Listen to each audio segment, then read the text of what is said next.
Having a morning indeed. Welcome in, Ben and Woods, 97.3. The Fan, sorry, I'm sucking down a Hall's vitamin C tab. Opened my big mouth and said, ha, never get sick anymore. And now I'm fighting that crud. But anyway, welcome, and we'll try to get our heads right. Got a lot of pharmaceuticals, a lot of meds. I did forget my Alka-Seltzer. I've had quite a morning. I'll explain in a moment. Woodsy, that's Paul Reindl, the executive producer, imaging director. Good morning, Paulie. You guys have both had mornings. We have. And Benjamin Higgins to my left, your friendly neighborhood sports anchor, he got here and settled in, and he's like, oh, crap. What'd you do? Left my phone in the car. Left my phone in the car. It's a small thing that feels like a big thing. It really feels like it's the end of the Especially when you world. work on the 6th floor of a building. Yeah. It makes it seem, now that we have elevators, it's not the end of the world. You didn't have to rappel down. Scowling down the building. But it does feel like you've come a long way to get here, and now all of a sudden... Well, yeah, I mean, you can't go... Ben's in those little window wiper carts that just go down the side of the building. I went down, too, to see if the Alka-Seltzer that I swore I put in my pocket fell out, and it didn't. And so now I'm without my miracle drug. It's also somewhat chilly outside. And It is, I a know little people bit. would laugh at us if you're from like the Northeast or Canada or something, saying 61 degrees is chilly. But considering where we've been for the last few months, definitely like the first morning that I got up and went, that feels good actually under the covers, and I don't want to get out from under the covers. So my mom and her husband are flying down to San Diego in a couple of hours. So that'll be fun. They land at like 10 o'clock. Hold on. What's your mom's name? Let me think. I know. Do you remember? I should know this. Paula. Debbie. Paul and Paula would have been funny. Debbie. It's Debbie. No. It's not Debbie. Helen. No. Susan. No. It's Melinda. No. Brenda. Yes. No, yes. no. No, we've decided. Would you like to start with the first Yeah, letter? give us the letter. J. Ooh, Janine. Joanne. No. Jessica. No. At this point, it's process of elimination. Judy. No. Julianne. Julie. It's Julie. That's right. Son of a bitch. I We should knew have known that. Yeah, we knew that. No, we did know that. Yeah, I knew that. We got it. I Totally. don't know why Paula. Oh, God. But it would be funny if your name was Paula and you named your son Paul. It'd be really, really funny. But anyway. So she's coming down. I was talking to her last night, and we're going to the game, taking her to the Padres game tomorrow night. And she goes, is it going to be cold? Like, what's the weather going to be like? And at first I'm thinking, it's going to be like 70. It's a little cloudy. Like, bring a sweatshirt. And I go, wait, you're from Seattle. No, Yeah, it's going to be summer. It's gonna be great. Perfect. You're going to love every second. You're going to love every second here, Julie. Can't wait to. She may potentially. The rumor has been may come by the studio tomorrow. Oh, fantastic! Hopefully, I'll try to remember her name tomorrow, and I'll then, try if to be that's the here case. tomorrow. What about your stepdad, her husband? His name is. I have no idea. Bill. I'm not even going to guess. Eric. Don't even give me Mike, a letter. It's John, not going to help. Tommy. Tom. Wow, all Yes. right. Maki, Ricky, Danny, Terry, Timmy, Tommy, Davey, Joey, Johnny, Robbie, and Brian. Maki, Ricky, Danny, Terry, Mikey, Davey, Timmy, Tommy, Joey, Robbie, Johnny, and Brian. And Willie. So any chance we get to play that, we will play. Exactly. Just so you know. Bring it on. Just so you know. I woke up this morning. I've had quite a morning. I woke up and I went, oh, man, it's here. Last night, it was, it creeps to about right here on your throat. And you're kind of Pushing it back down. You're like pushing it back down, taking a pound in vitamin C and water. And I'm like, all right, I'm going to make this. I'm going to get this. Woke up this morning. I go, no, it's here. Got up, got in a hot shower. Walked out to put clothes on. I go, I don't feel good. I go, I need something cozy on. So I had these. I'll show them to the YouTube YouTubers. audience. I bought these pants. Now they're camouflage. Ish. They're camouflage. I mean, they're not like the green and, like the traditional camouflage. What would you say these are? Maybe like kind of a Like a desert slash like aquatic, desert camo, but they're not but sand not quite color. that either. Yeah, they're somewhere in between. So I bought these, and I rarely wear them, but Hell yeah, bro. they're literally, they're like sex. They're the best pants I've ever had, but I don't wear them a lot. So I throw them on, throw this black shirt on, and I walk out the door. I just wanted to be cozy today in here. That's what I wanted to do. So I'm driving in, to the station, and I put it on the classic rock station in town, and I'm immediately greeted with this. Which, as you guys know, if you've listened to this show, is the auto power down. But I had to listen to the whole thing. That's what I go like this. I'm going to be in it. I'm going to be in my personal hell. And I'm driving in listening to this, and I just went, son of a bitch. This is Ragdoll, not Ragdoll. Loving an Elevator. Yep. This is Ragdoll by Aerosmith. So I'm listening to that, and I'm just laughing. I'm like, this is going to be one of those days, isn't it? Then, stop by the old convenience store, the old Arco. Walk in the door.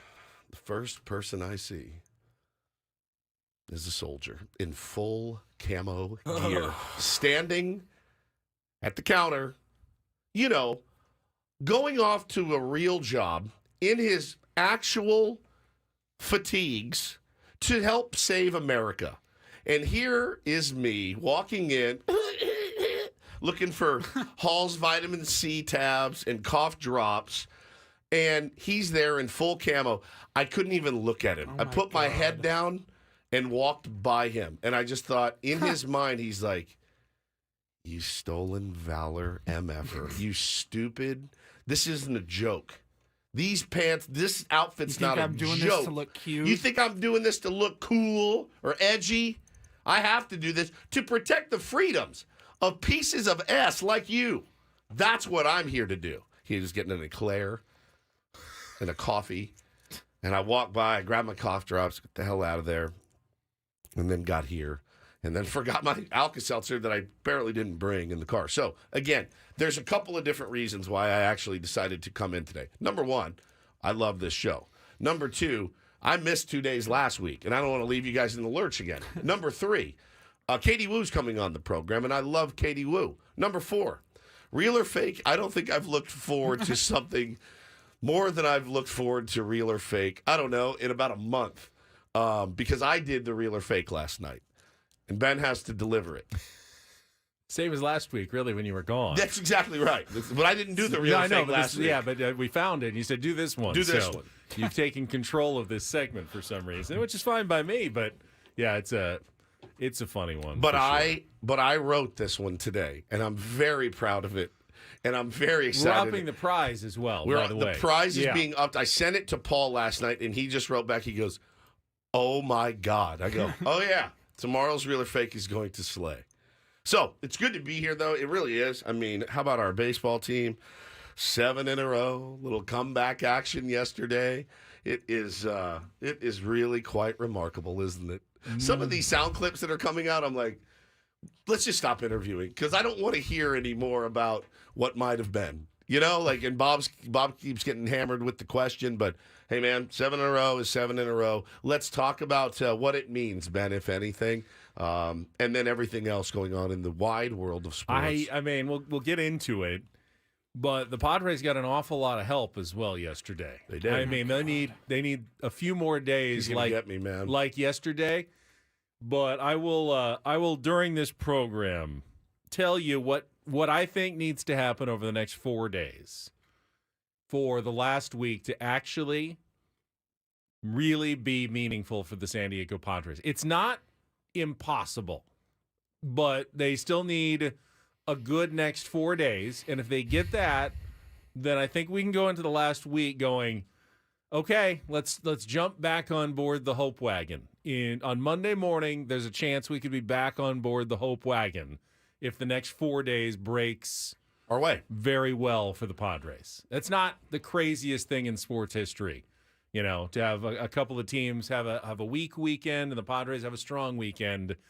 I will authorize jumping back on the Hope bandwagon on Monday morning. Okay, all right. I'm literally waiting for your authorization.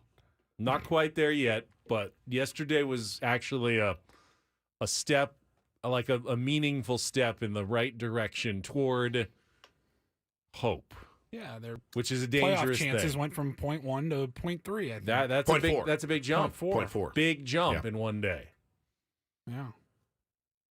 Now you just need a couple of more jumps like that, and all of a sudden, there's some hope there. The Marlins lost one of their key players again yesterday. Jake Berger came out of their game against the Mets. I think they got bodied anyway, but that's a bummer for them, man. They just keep dropping like flies, and but them losing helps us. Yes, they are ahead of us. Yeah.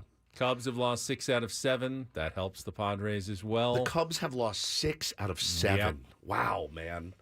Wow. All right. The Giants are in free fall. This would be a baseball miracle. The Reds lost yesterday as well. All right, let's lay out the scenarios of who we need to root for. I've got the what he needs to happen this weekend. We're not going through the final, 9 games of the season completely, but I can tell you. Let's take it 3 days at at a time. 2 days.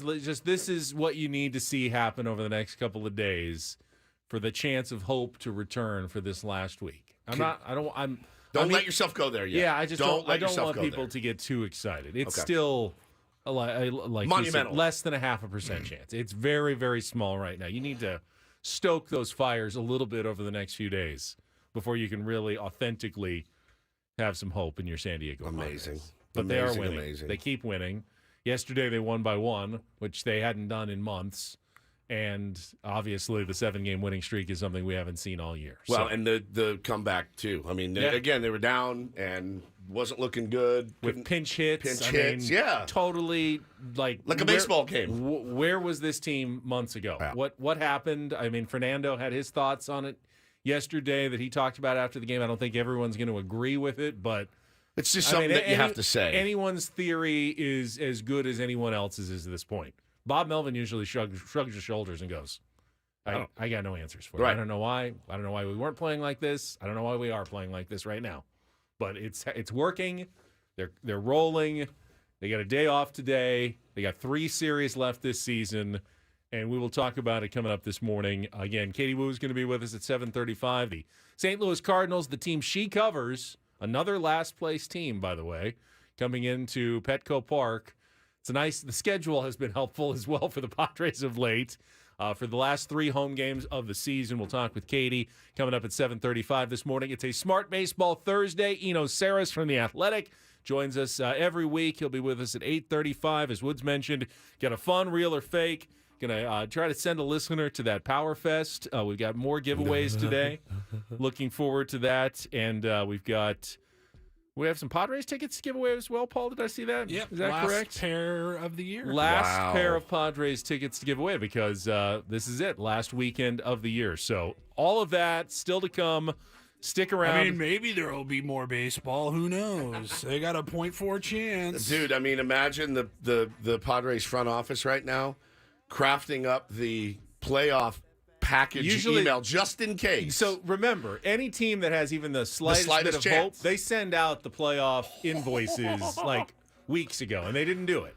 Right? No, they didn't. You didn't. I didn't see one. Right? You didn't get one. No. I feel like I would have. I might have seen that on social media had they done it. They'd be completely unprepared if they get there because they didn't do it. Padres marketing office is like, you know what? Just let's not lose. Let's not. I don't even want to send that email and that tweet when there's 0.8% chance of making the playoffs. It's the risk reward of that is you can get an email together in 20 minutes, but infuriating an entire city for no reason is just not smart business. But I bet you Group Dog is up calculating it right now. We're gonna have him on the show tomorrow. Be like, I don't want to send this. I have to send it, but I don't want to send this. I feel like it's also the kiss of death. You almost have to wait until you clinch. We'll ask him that tomorrow. That should be a pretty fun conversation. But, man, great to be here with you guys. I feel better already seeing your smiling faces, seeing all you nice people in the chats. So really appreciate it. Daily Ditty is coming up next. Back to my choice, my theme, 80s Movie Music Week. Probably again here on Ben and Woods. We'll be right back. Glad to have you with us on a Thursday morning. Check traffic with Kelly Danick on San Diego's #1 sports station, 97.3 The Fan.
There's a What's missile. that phenomenon? Yeah. There's a missile in my house, Gary. What's that phenomenon? It's like a real thing. The Nelson Mandela effect, it's called, where everyone misremembers something the same way.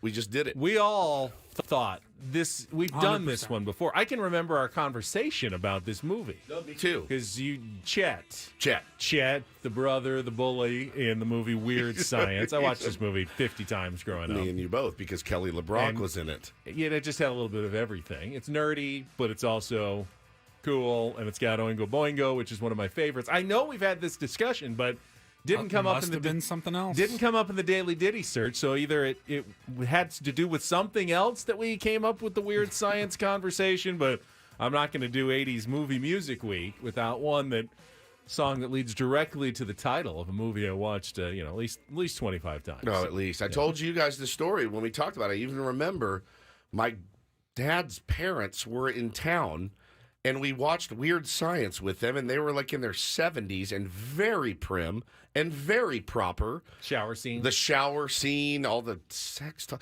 I'm not talking candle wax on the nipples or anything, I'm standing with my very, very demure grandmother who's just staring at the television, like looking at my mom and dad, like, you let them watch this.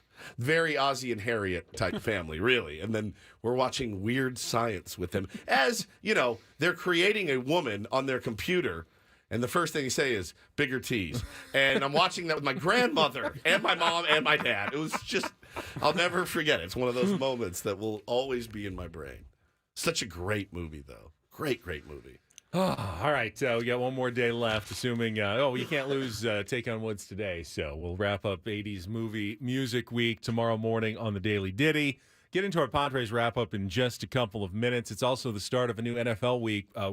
I switched my Survivor selection, though, in the Scraby pool after the news that came out yesterday about all the Chicago Bears stuff going on. Wait, you didn't have the Bears, did you? No, I had the 49ers The Niners. tonight against the Giants, but now I'm taking the Chiefs, who are hosting the Bears this weekend, because the Bears just seem to be an absolute mess. Not just their defensive coordinator resigning very unexpectedly yesterday, but also Justin Fields coming out and basically blaming the coaching staff for his robotic, uninspired play, giving him too much information. He's confused. He doesn't know what to do.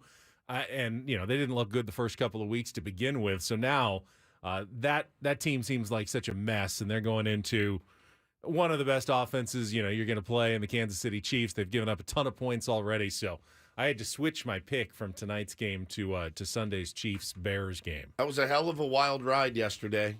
If you were following along on Twitter, it was really hard to figure out what was going on. What's the guy's name? Alan Williams? Williams, yeah. Yeah, so he was the defensive coordinator. Guys, we just finished week 2. They are getting ready for week 3. And all of a sudden, the news drops that Alan Williams has resigned as defensive coordinator. Trying to think of the timeline just for the Bears organization. First, Justin Fields met with the media. Correct. And threw the coaching staff under the bus. Yep. Then the rumors started coming out about the coach resigning. Yep. Then the statement from the coach that resigned came out. Then Justin Fields got out of practice, came back, and Ripped the media. Whoa. What I meant was... you guys. You quote me. Actually... You quoted me, yes, but you totally didn't quote everything I said. Yes, I said it, You took but- a piece out of context. Well, Justin, that's what quotes are. I mean, we never print the entirety of everything you say. We take a couple of the quotes that you say and put them into a story. That's how it works. I watched the press. I watched the question, and he's like, it's coaching. Coaching. Now you're taking him out of context. Right. And so he comes back. He's got major damage control spin. Then the rumors about why the coach resigned came out, and it was an FBI raid. An FBI raid at his home. An FBI raid at Hallis Hall. Then it was, that's all BS. And then it was like, what are you talking about? Like, no one could get the story. Then you started seeing tweets from Bears. I was like clicking on their links. Covered the Bears for 23 years. These aren't some slap-bees in there. Guys like, I'll say this. What I'm hearing and what I've seen and the people I've talked to, You've never heard anything like this, and you're sitting Craziest there, day in Bears history. You're going, what in the world is happening? I'm so glad I didn't. And then retweet. they cut their backup quarterback. Then they cut their backup quarterback. I'm reading this stuff, going, what in the world? I mean, it was like a tornado hit Hallis Hall yesterday. Like just all this information and misinformation came out yesterday. It was just nuts. So, still, as we sit here today, we don't really know. What's going on other than that guy's gone and he gave the old, I need to spend more time with my family and take care of my health. But the rumors that came out were as dastardly. I mean, think about it for a second. What could they find at what do they usually raid your home for? Drugs or the other thing? And they were talking about the other thing. Which is the last thing. I'd rather you raid somebody's home for drugs. All right, I had a drug problem. This is a bigger deal. Drugs, guns, drugs, anything other than... Drugs, guns, and the other. Yeah. Right? And so it was the other. But now it seems that that's not true. And some reporters are like, or is it? So no one has any clue. Somebody, I think it was just a national pundit, was like, with all these rumors circulating, like, how bad could this be that nobody wants to falsely break what they believe is going on? Like, because you do not just sling those accusations out there. All I know is it's can't be good for game week preparation against the defending Super Bowl champions. So I'm throwing all my survivor and gambling instincts on the Chiefs, which of course is bad news for everybody who takes the Chiefs, because I am usually the kiss of death on such things. But I'm so bummed that I'm not in the survivor pool. And every time you bring it up, it makes me mad. I also changed my pick to Kansas City yesterday, but knowing that Ben did, I think I'm now going you back want to to go back the 49ers. to San Francisco tonight. Well, you're in different leagues, but yeah, he did. Yeah. You do want to fade him for a while. Yeah. I'm not Colin Cowherd bad. No one is. But, I definitely have had my struggles when it comes to picks. Next year, I'd like to do Bo v. Colin Cowherd. And we'll do it for the first few weeks of the season and see who picks more games against the spread correctly. All right, I'll guess on Ben Woods appear on the Premier Chevrolet of Carlsbad fan hotline. Save money the right way with Premier Chevrolet of Carlsbad. Visit them today in the Carlsbad Auto Mall. Chevrolet, find new roads. We'll come back, talk about a different kind of win for your streaking San Diego Padres yesterday. Second straight sweep in a row. The winning streak will survive until at least Friday with a day off today. We'll get into yesterday's game against the Colorado Rockies next in our Padres Wrap-Up on San Diego's #1 sports station, 97.3 The Fan.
Now I'm allowed to talk. Woods is very strict One of our about rules. Black Betty. This hour on 97.3 The Fan is brought to you by the Farmer's Dog. Fresh human-grade dog food delivered right to your door. From better poops to more energy. When you switch your dog's food to the Farmer's Dog, the effects can feel magical. What sorcery is this? None at all. It's just real food made for the health of dogs. Get 50% off your first box at thefarmersdog.com/no-magic. All right, we've got a Padres wrap-up coming up. Another win. Different style of victory for your San Diego Padres. One we haven't seen in a long time. You mentioned yesterday, this is the first week of the baseball season. And you said with a win today, this will be the first week of the baseball season that Ben and Woods, your pals, have not had to come in here and talk about some loss. Any loss, devastating or not. This has been the first week that it's happened. Technically, the All-Star break, they won on Sunday. That's only one game. And then they won on Friday, I think, when they came back, but I don't count that one. That doesn't count at all. This is one with actual games, real games that count. This has been the first week. They would win Friday, Saturday, lose dramatically on Sunday, and that's how we would have to start 30 of the Mondays this season. So that's kind of a positive note for us. Absolutely. But also, we are all, as fans, in the weird spot where when they win, you're like, you dumb bastards. I love you so much, but you are one dumb son of a bitch. That's exactly how you feel. And it's not, for me at this point, I know we talked about it a couple weeks, it's not draft order.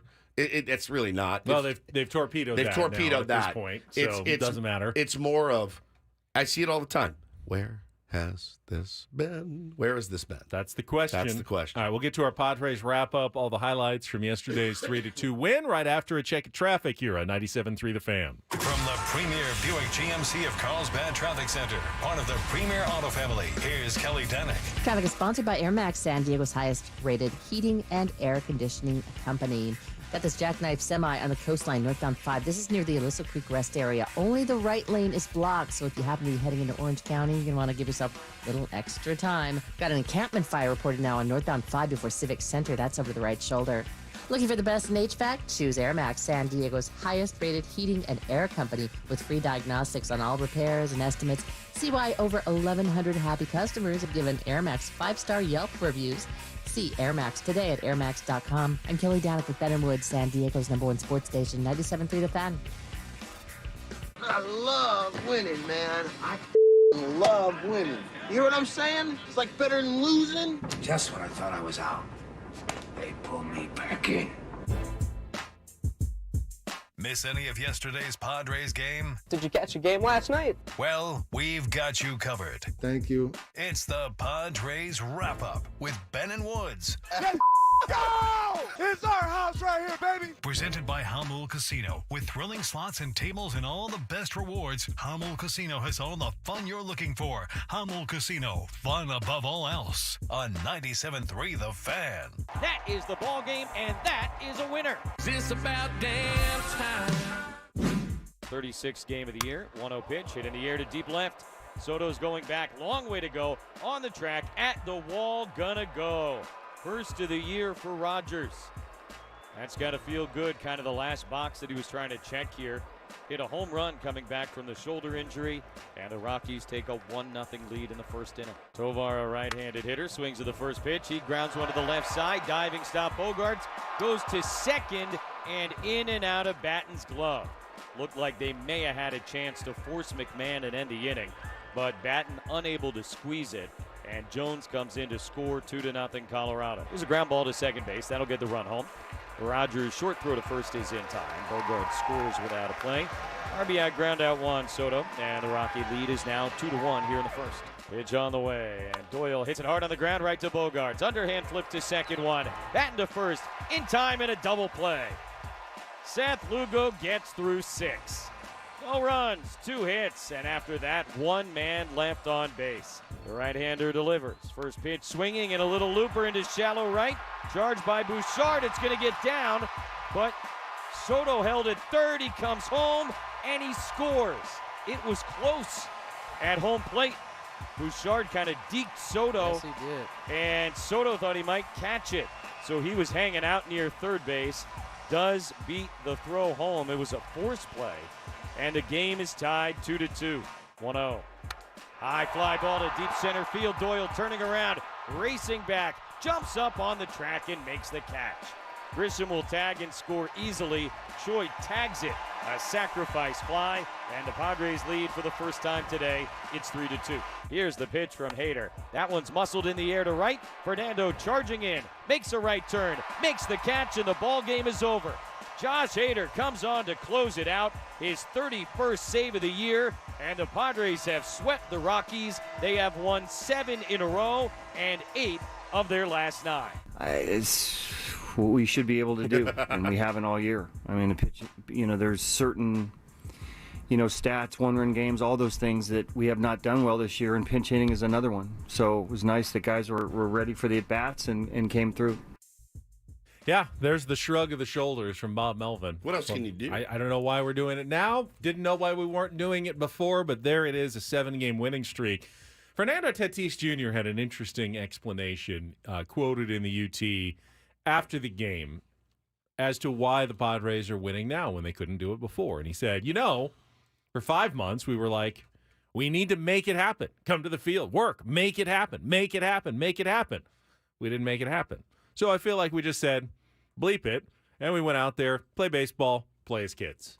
It can't be that simple either, and Kevin Acee wrote, not everyone totally agrees with that's the Padres were just trying too hard all season long, and now finally they've relaxed and are just playing baseball, and it's coming to them easily. I'd hate to think that, and I think that absolves the team of a lot of, that's an easy way to really take a lot of the heat off. Honestly, we just tried too hard all season long. I'm sorry, fans. We worked too hard. That's what happened. I worked too hard. We worked too hard. Yeah. We wanted it too badly, and we let you down. Next year, we'll come back, and we won't try so hard, and that should fix everything. I don't really want that to be the explanation. It is funny, or though. not. It is funny because we have spent this week talking about the piece in The Athletic about A.J. Preller. And the piece in The Athletic says he works too much. Yeah. And he's got his hands in too many pies. And he needs to, quote, do less. And there was a time mid-season where we kind of were all scratching our heads going, do you guys like playing baseball? Are you having fun playing baseball? Because if you're not, that's what you should be doing. Now, it's such a stupid game. It doesn't make any sense. You hit a ball 103 miles an hour. It goes right to somebody. You hit a ball 65 miles an hour. It dunks in for a hit. You knock in a run. It's just baseball, man. It's just the way that it works. But we can't, and they can't get up there and say, it's just baseball. You have to dig. You have to look. You have to grind. All of that stuff, all of those tropes are real. That's a real thing. You really have to be prepared. You really have to focus in. Bob said it. Pinch hitting this year has been terrible. Terrible. But locked in yesterday. G-Man Choi still without a hit, but a huge, huge RBI to give them. It's hard to wrap my head around, Benny, their 7th win in a row. And we did say, and a lot of people said, oh, they'll do it. They'll do it when it matters the least. Well, I'll give you probably a more logical and believable explanation. This was a team that was always in need of a little bit of a confidence boost. Sometimes you just need to see something to believe in it. And they happened to get a nice come-from-behind win over the Dodgers. That last game of that series against the Dodgers felt good. And then they've hit what is clearly the easiest portion of their schedule all season long. The Oakland A's, worst team in the American League. The Colorado Rockies, worst team in the National League. And you can say, oh, Rockies always have the Padres number. After the first 2 games of the season, remember opening day and the second day when the Padres were 0-2, they won 9 of 11 against the Rockies after that. They dominated that's what you need to do. They dominated a very bad team, including the sweep, the last 3 days. They have taken the easiest portion of their schedule and done what most decent teams should do, and that is roll off a bunch of wins, whether it's a winning streak or whether it's 6 of 7. They've done exactly what you would expect them to do against this easy part of their schedule. Now, yeah, they had easier schedule elements against the Royals that they fell flat against, the Pirates that they fell flat against earlier in the season, and it didn't happen. But I think about that homestand in mid-August where we said this is the season right here. You've got some pretty beatable teams coming to town for it was like a 10-game homestand. We're like, this is where you have to turn it around, and they go 5-5. Yeah, and they had a rally at the end to go 5-5. Right. And now they're obviously, they get another last place team coming in the Cardinals, the one that I would say is probably better than the Rockies or the A's, but still a last place team, a chance to continue the streak, keep extending it. The last week is at the Giants and at the White Sox, and while the Giants are still in it, they're in free fall mode, going the wrong direction. They may be out of it by the time the Padres get to San Francisco on Monday. They've gotten a couple of the old hit pieces themselves this week. I've seen a lot of banter going around about Gabe Kapler's management style, about Farhan and how he's employed, how no one can get in a groove because no one plays every day. There's no regulars. I saw Eric Burns do a big thing about it yesterday. Verducci wrote a piece in SI that's real. Verducci actually said in SI. Did you guys read his piece? I did. I hope that that baseball doesn't go the way of the Giants. He said, if this is the future of baseball, count me out. And I went, holy smokes. And again, Burns echoed it, and he said, if you're winning, no problem. But you're not winning. And you cannot get guys in a groove by playing, 3 days a week. It's just not going to happen. Baseball is a creature of habit. You got to see pitches and be in the field. Their defense is terrible. He said, you know why? Because they're never out there. They're rotating positions. They're never out there. Their defense is bad. They're slow. They're boring as hell. I said, man, if that's the direction of the Giants, then, Padres can right the ship. They should be okay. So it is theoretically possible. Still would be a long shot, but it's theoretically possible. The Padres could end the year on a 16-game winning streak here. Theoretically, yes. They are going to continue to be favored in a lot of these games. They're going to have to overcome the starting pitching. I think Waldron's supposed to go tomorrow. He did coming off his first win. He's been throwing okay. Martinez will probably have to throw again.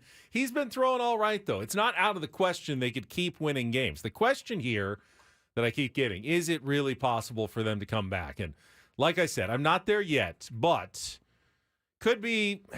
I could have hope by Monday. And it's less than 1. Here's what needs the percent chance. Yeah, here's what I think to. And I'm not saying to get into the playoffs. I'm saying for you to even start getting excited about the last week. Like, okay, I need to pay attention closely to the Padres and the scoreboard. Padres are 4.5 games out of a playoff spot now. With 10 to 9 to go for the Padres and 10 for some other teams. So you basically have to pick up a game every other day to get where you need to go. Today is interesting. Almost everybody is off today, except for the Cubs. Cubs play the Pirates. If the Pirates beat them again, as they did yesterday, what was it, 13-7, 13-6, yep. Padres would pick up another half game. They'd be 4 out with 9 to play. I feel like by the end of the weekend, and the Cubs, by the way, they host the Rockies this weekend, so it's not like they're playing one of the tougher teams. They're playing the same team the Padres just swept, but they've lost 6 of 7, and they're not playing good baseball. The Padres could get within 3 going into the last week. Still would be a long shot, but if you're telling me they're 1 series away from getting back into the wild card, like, hey, we sweep, you get swept, and that happens in baseball all the time. It's still a long shot, but that happens. It does. If they can get within 3 going into Monday, then I think everyone has to at least hop back on for the last week to see what happens. Yeah, too much has to go. Still, way too much. So has to much break to go in the their right favor. way. Yeah, it's tough. It's definitely no longer in their hands. And what is almost certainly going to happen, and I hate to be Debbie Downer, do you? But at some point, it's baseball, and they will have a game where things don't go their way. The hitters get cold. Maybe probably against the Cardinals this weekend, and even if they lose one of them, then they're really behind the 8 ball. Yeah. And you feel like once that happens, the air is going to kind of come out of the balloon. Like, okay, that was a fun run, but reality sets in, and it's going to be just a slog for the last week. Yep. On the road. It's a road trip. No one's going to want to be there.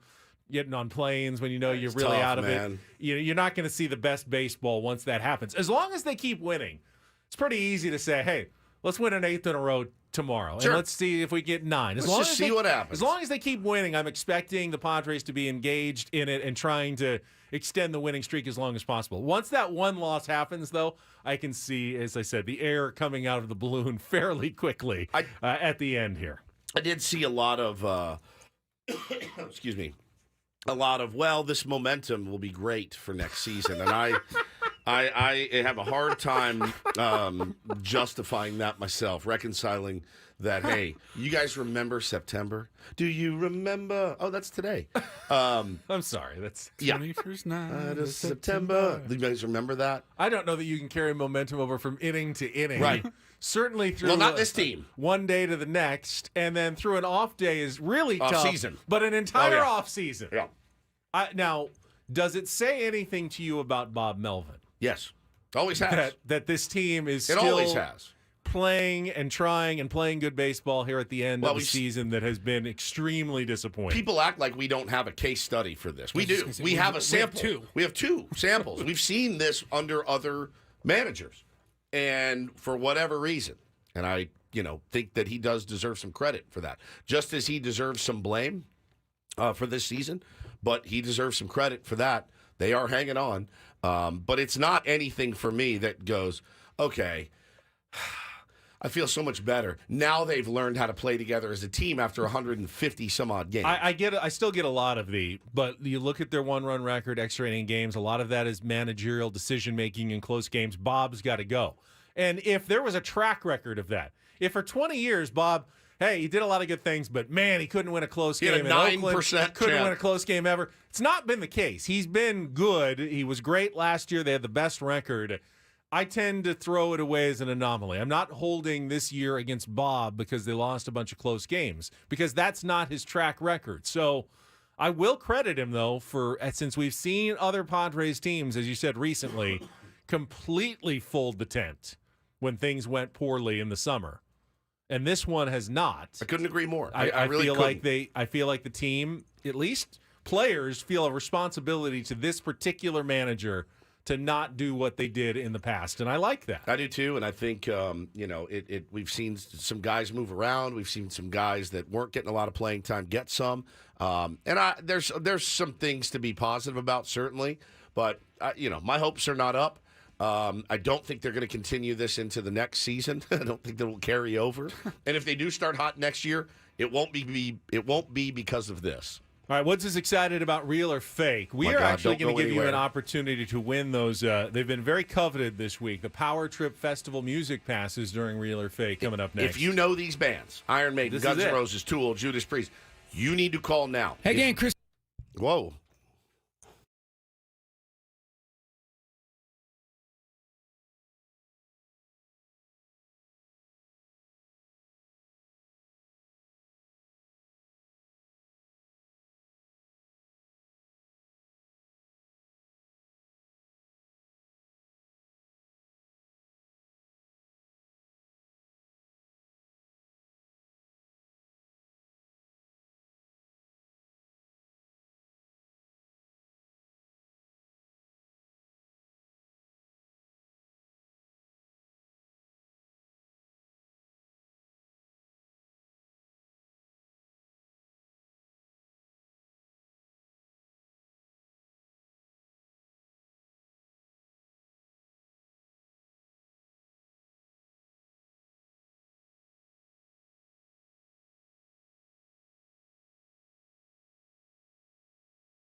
NFL is back, and primetime games are available free from Westwood One and live here on 97.3 The Fan and on the Odyssey app. Tonight, listen to the Giants and 49ers right here on 97.3 The Fan at 4:30, or simply download the Odyssey app and search for 97.3 The Fan at kickoff. So the Padres have won 7 straight games. Got some help yesterday, as we said. They're 4.5 games out of the playoff spot, but don't get excited yet. Wait until Monday, and if they're within 3 is what I say by Monday, then go ahead and at least pay close attention for the next few days to see if they can, because then they're just 1 day away from 2, which is then another day away from 1. Oh my God! And then okay. So. Is there a tiebreaker scenario? Yeah, I know all the tiebreakers. If you're curious, this is why I love working with you, because I never understand it. Ben explained the tiebreakers. They're actually pretty simple now. It's your head-to-head record against the team when you face them. So the Padres don't have the tiebreaker against the Cubs. They don't have the tiebreaker against the Diamondbacks. They do have the tiebreaker against the Marlins. And they do have it against the Reds. That one's the confusing one, since they split 6 games with the Reds. It then goes to your record against your own division, which is weird, but the Padres have a better record versus the NL West than the Reds do against the NL Central. So they would end up with the tiebreaker if it came down to that. No game 163s anymore, remember. Yeah. Used to be, didn't matter. If you finished with the same record, you'd play that game 163. They don't do that anymore. It simply comes down to a tiebreaker. The season ends when the season ends, and you either get in or you get out based on those tiebreaker scenarios. So makes it even tougher knowing that the Padres, they can't just tie the Cubs. They need to finish a game ahead of the Chicago Cubs, and that's the team that currently is holding that 3rd wild card spot.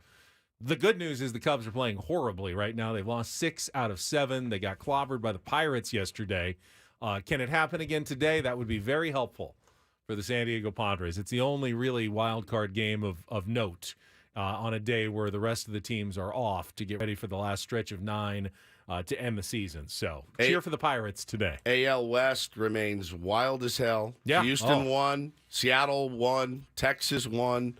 I saw a stat which blew my mind, but they said that this is the first time since they went to divisions in 1969 that with less than 10 games to go, 3 teams are within a half game of each other. That's bananas. Which it's Astros, and then the Rangers and Mariners are both a half game back of the Astros. Yep. What's interesting about that race is the Seattle Mariners remaining schedule.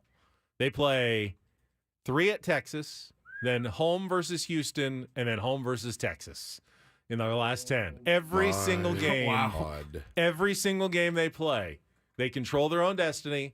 They face the teams they have to beat. If the Mariners play well, nothing can stop them. And if they don't play well, nothing can help them. It is all in their own hands. That's amazing. It's in what the last- you dream yeah. of So as a fan and as a player. The schedule is very, very juicy in the AL West in these last 3 series of the seasons for those teams. Cannot wait, man. I love this push. It sucks that we're probably, most likely, not going to be in it. Sure is fun to watch the misery of other teams sometimes as well. Yeah. And the joy. And there is still the American League wildcard race where, the Rangers and the Mariners are trying to hold off. Like the Blue Jays right now are in, but that one's close too. So Blue Jays have won 5 in a row. They are the 2nd wild card right now, but they're only a game up. I mean, it's bananas. It's as bananas as it gets. I do think it's one of the few wins for Rob Manfred as commissioner. Yeah. The playoff format, the wild cards, there's just more interest at the end of the season. There really is. I don't know how you can. I know some traditionalists still argue, well, I mean, you'd have division races.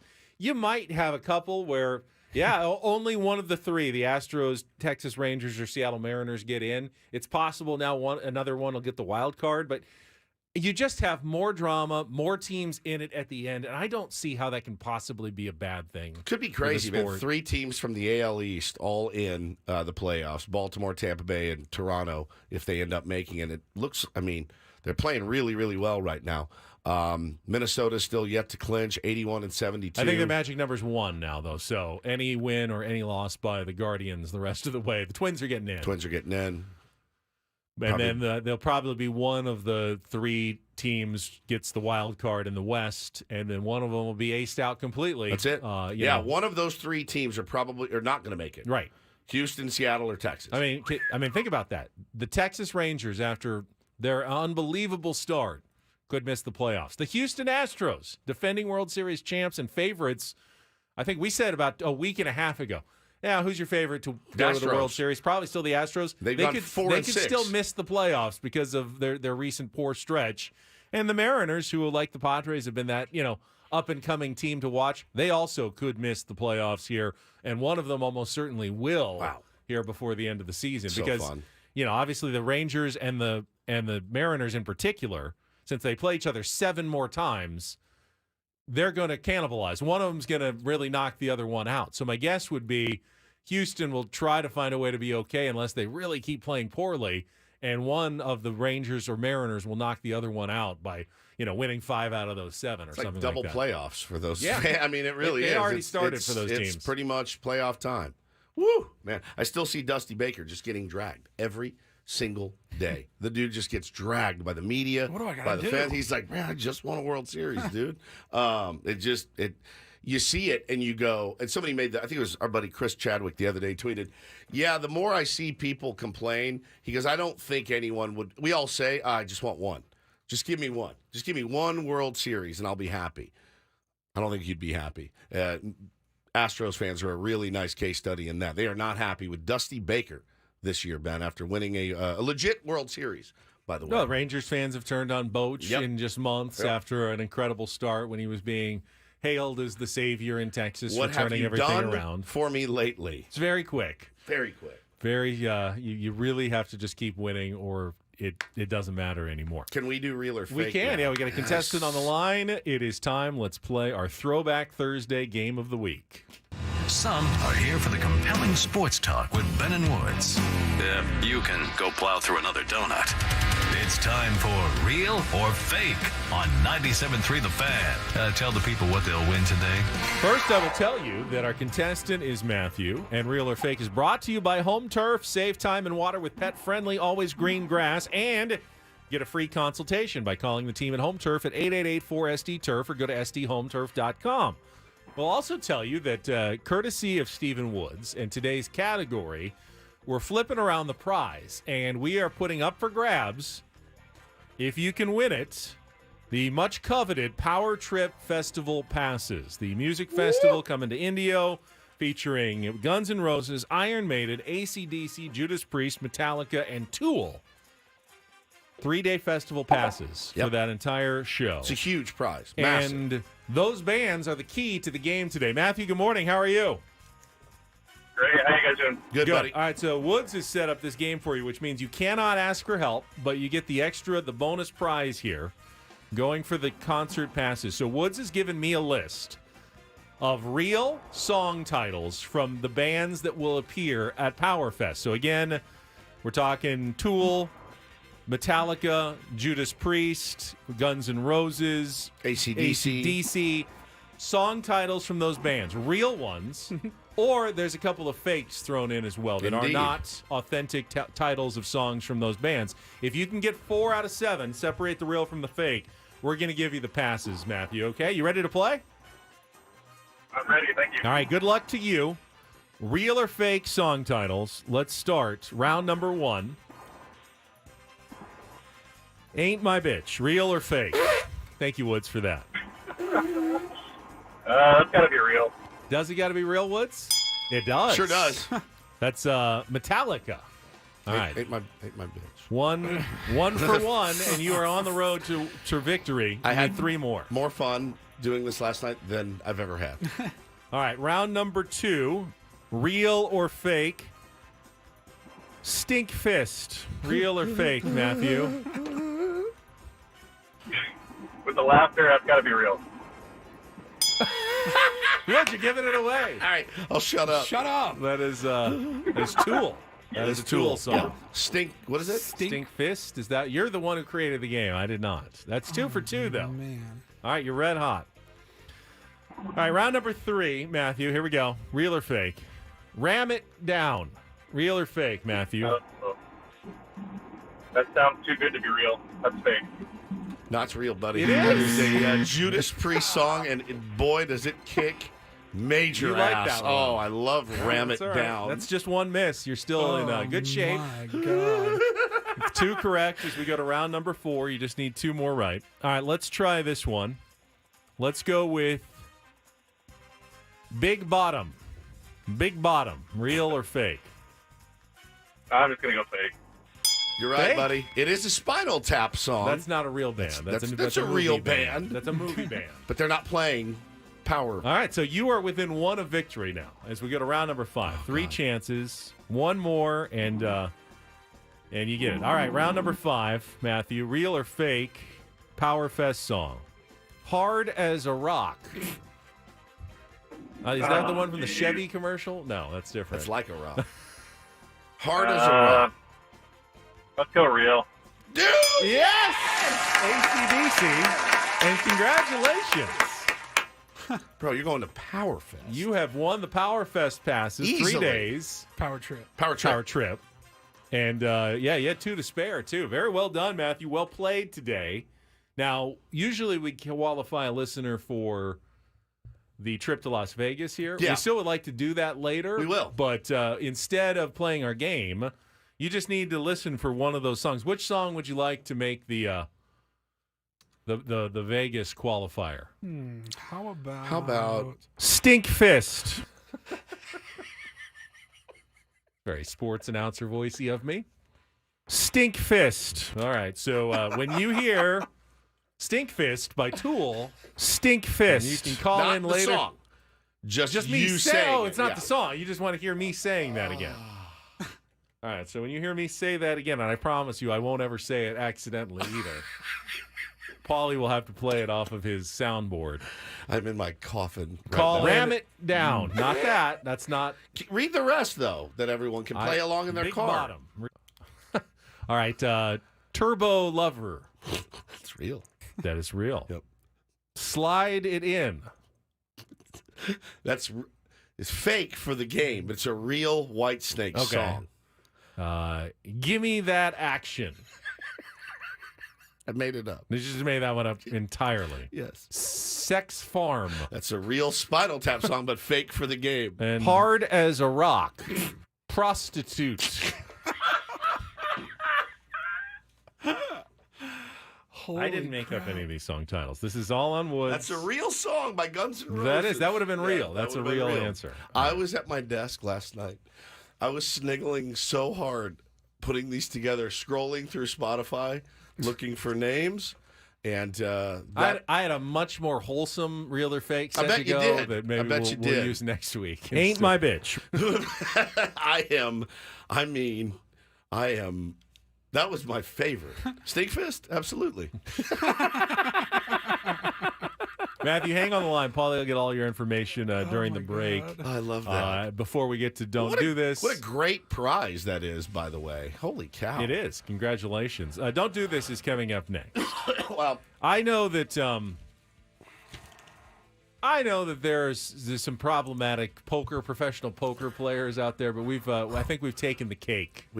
Don't Do This. We've found the one. Yeah. It's gnarly. And what a very special do this moment coming up next on Ben and Woods.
Stephen A. yesterday was talking to Mad Dog Russo on their show. Go ahead. I was just going to say, it's okay not to know everything about everything. Oh, absolutely. In fact, no one can know everything about everything, but it's when you start pretending you know everything about everything that I get a little irritated. When I learned that lesson in sports radio, my entire career trajectory skyrocketed. It really did. And once I stopped coming and trying to talk about basketball that I didn't know anything about, and football that I know a little bit about, but I would never come in and get... shut up. I got to watch the Cleveland Cavaliers tonight. Yeah, I would not come in this morning and say, the Bears did a huge disservice by cutting Nathan Peterman, right? Like, I don't take those stances because I don't know what the hell I'm talking about. And once you know what you don't know, you can have a pretty decent career. Stephen A. Smith, anytime he talks about baseball, puts his foot in his mouth, said yesterday, Shohei Ohtani doesn't deserve a $500 million contract because the Angels didn't win. And they didn't fill seats when he was on the team. So a listener took exception to it. Now, this guy is a guy by the name of Fuzzy.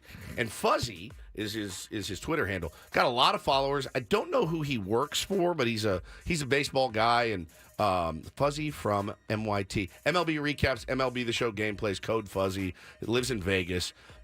Just kind of he's got 103,000 followers, so he's not some scrub. He called in to Stephen A.'s show from Las Vegas, and this is how that went. First of all, do me a favor.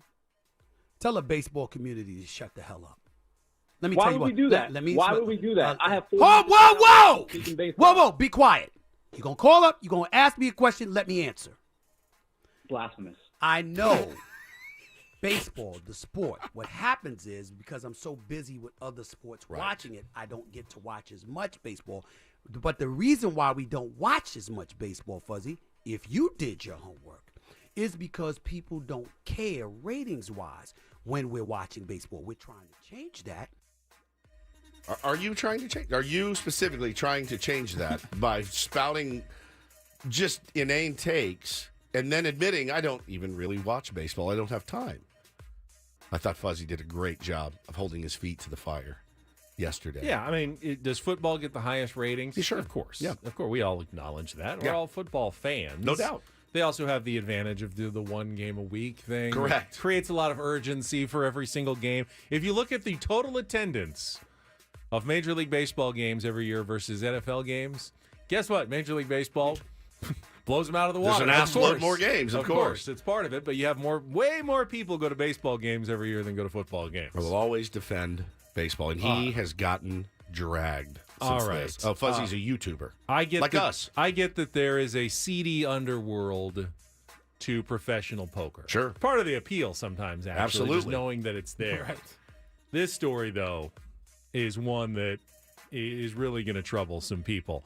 Rob Mercer, 37-year-old from Vallejo, California, really wanted to play in the World Series of Poker this past summer. So much so, it's a $10,000 entry fee. Didn't have the money. Was trying to figure out, how do I get the money? Well, give blood. He'd seen a lot of people having success with the whole GoFundMe route, but realized you need a hook. Why are people going to send me money so I can play in the World Series of Poker? Yeah, it doesn't seem like a smart. No, he wanted to create a better narrative. So the one he came up with was, I've been diagnosed with terminal cancer, and it's my dream to play in the World Series of Poker before I die. And guess what?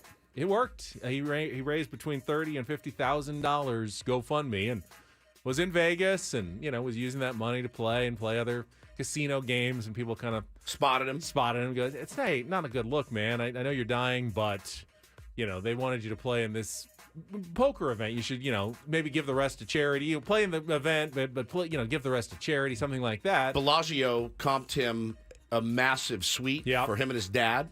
Apparently there was an incident with his dad. His dad got taken out in shackles. Oh my gosh. It was not good. So then during the tournament, players started getting just a little suspicious. They were asking him, well, what kind of cancer is it? And he kind of hemmed and hawed, and finally just said colon cancer is what it was. But he wasn't really able to answer a lot of the questions. Ultimately, finally, he has come clean. Oh my God. And he said, I did lie about having colon cancer. I don't have colon cancer. I use that to cover my situation, and he apologized, but he says, I don't plan on giving back the money because... Of course he doesn't. Because he's got a reason, though. He says, I'm pretty sure I have undiagnosed male breast cancer, and because of that, I feel justified for keeping the money. It's just his thought that he does have this cancer. The worst type of person. Well, first of all, it makes everyone skeptical to donate to any of these GoFundMes to begin with. No question. Some of them are absolutely, of course, legit and people in need, and you want to feel generous and be able to help. But you know there are people like this out there. It makes you not want to give to anyone. So just for that alone, it's a horrible story. Can GoFundMe step in and give the money back? I don't know. I mean, I guess they can. They probably could. Has the money already been He spent the money. He spent it. He spent it on the World keeping it. Series of Poker. I mean, he's not raising more money to give it back to the people who... I'm a forgiving person, and if he said, I made the biggest mistake of my life, here's the money back, and I have to live with this the rest of my life. He's in a way doubling down, though. He said, at the end of the day, I lied to a lot of people because I was scared to tell the truth, and I guess I'll have to pay for that. He's just not going to actually pay. Yeah, just not with money. I'm going to pay with my feelings and my sorrows. It's just so... Just trust me on that. I will pay. Not money, though. It's You're not so getting messed up to people who have actually dealt with horrible. It's horrible. It's one of the more horrendous stories you'll hear. And to one of the best stories we saw yesterday. DD Mega Doo-Doo. Our beloved Brian O'Grady still out there grinding, Ben, for the Kansas City Monarchs. Now, what's the league that they're? The American Association. Independent ball. So Indie non-affiliated minor league ball. Down there in the championship game, Benny, and we've got bottom of the ninth. 6-6 game. 6-6 game, 1 out, runners on first and second, up to the plate. Steps our own beloved Irishman, Brian O'Grady. Did you send me the audio? I did. You son of a bitch. You sent me Stephen A. audio. Did I not send it? I guess I didn't. Just trust me. It's a ground ball up the middle. The runner comes around from third. He's going to score. Base the hit. Monarchs win it all. I totally biffed that. I thought I sent it. Nope. I did not.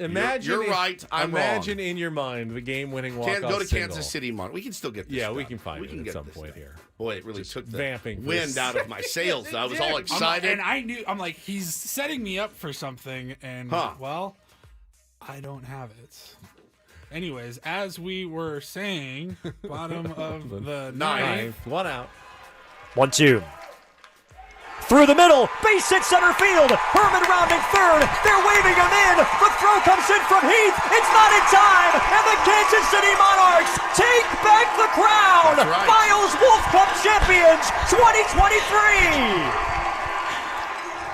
That's awesome. The only problem is they didn't get to mention Brian O'Grady in the actual Yeah, he call. didn't even mention it. I mean, I'm sure he said he was up at some point earlier in the play-by-play, but in the actual highlight, you could have thrown in a Brian O'Grady is the man for of the the Monarchs night or something like that. Top of the morning, Brian O'Grady. Didn't totally get that in, but congratulations to BOG. Yeah, let's all dance and celebrate with the Red Hot Chili Pipers. I love it.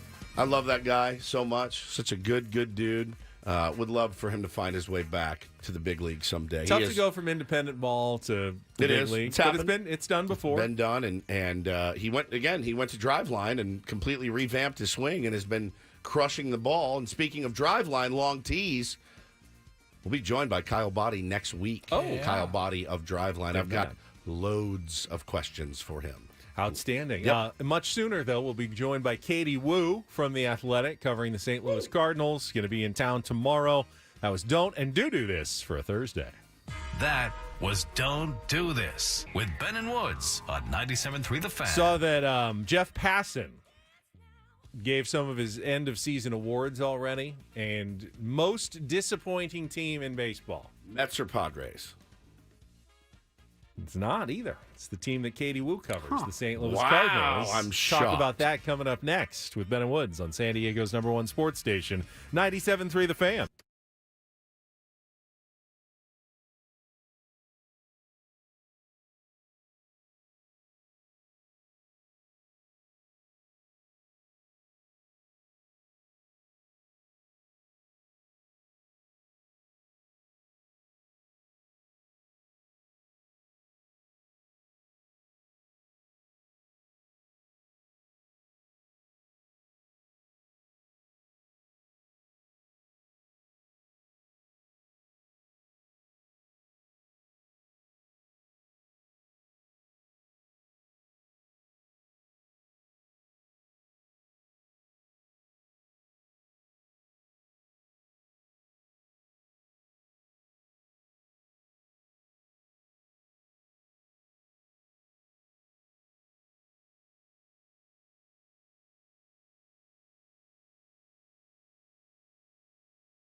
Tune in to Kickoff with Boomer Esiason and Mike Valenti. Every week, Boomer and Valenti previewing all the NFL games, analysis, picks, the biggest stories in the league, all packed into 1 hour, Saturday mornings at 6 a.m. right here on 97.3 The Fan, or always live and free on the Odyssey app, presented nationally by Casamigos Tequila. Casamigos, brought to you by those who drink it, and by Lowe's. Lowe's knows home improvement.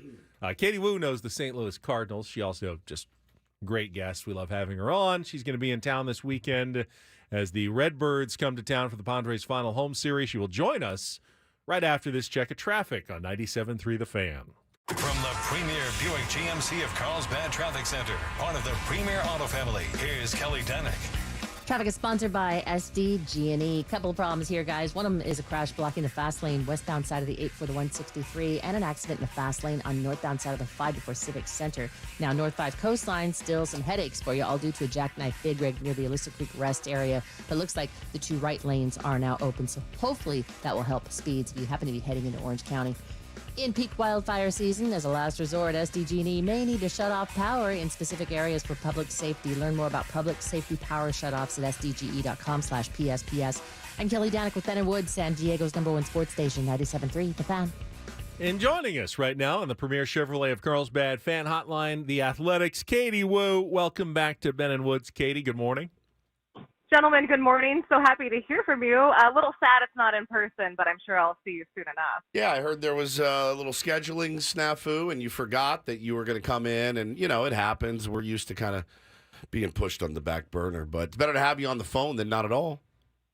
You know what? There's that, and sure, we'll say that I just wanted to stay in St. Louis an extra night and not have a night off in San Diego. Yeah, that totally checks out. Who wouldn't want to spend a night in St. Louis? So a little bit of this morning's theme, Katie, has been stolen valor. Woods wore camo pants. I did. And he then went to he went to the mini mart, and there was an actual member of the military there, and Woods felt totally awful. I'm embarrassed now. But That's what you get for wearing camo pants, to be honest. But I also feel like the Cardinals are stealing some of the Padres' valor as the most disappointing team, because I just mentioned Jeff Passan just named the Cardinals the most disappointing team in baseball. How could they do that when the Padres are clearly the most disappointing team in baseball? And the Mets have something to say about that as well, Katie. Who wins the prize in your mind for most disappointing team in baseball this season? Who gets the brownie, some may ask. Who gets the brownie? You know what? Game. I think that's what this series is all about, honestly. I know, the Cardinals are eliminated.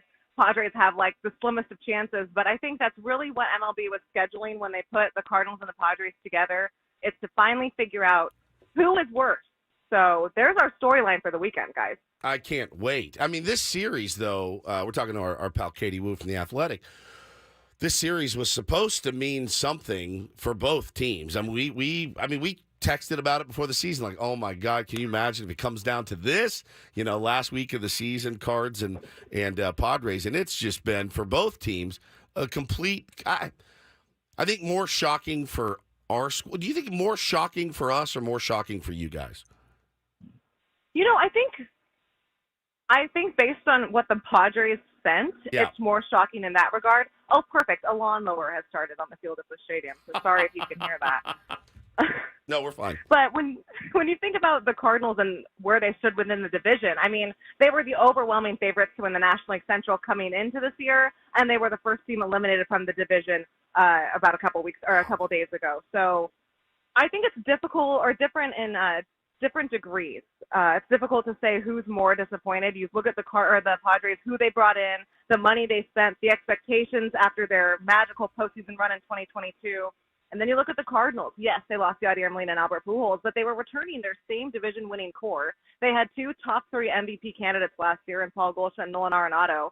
And everyone, including myself, was expecting them to repeat as division champions in a relatively weak National League Central. So, again, I think it's really disappointing in different degrees, but certainly each fan base can make their case for why this was just one of the most dismal seasons for both organizations. Well, with the Cardinals, I think it's almost more because it never really happens to them. I mean, they've just been so consistent over the years that it's shocking anytime they have a bad season. So how are fans kind of reacting to this? Like here in San Diego, we're all bitterly disappointed, but we are also used to it over the long term. You know, it's a team that's had a lot of bad seasons, and this one particularly stings. But they're not used to it in St. Louis, a season like this. Well, they're baseball's best fans. So.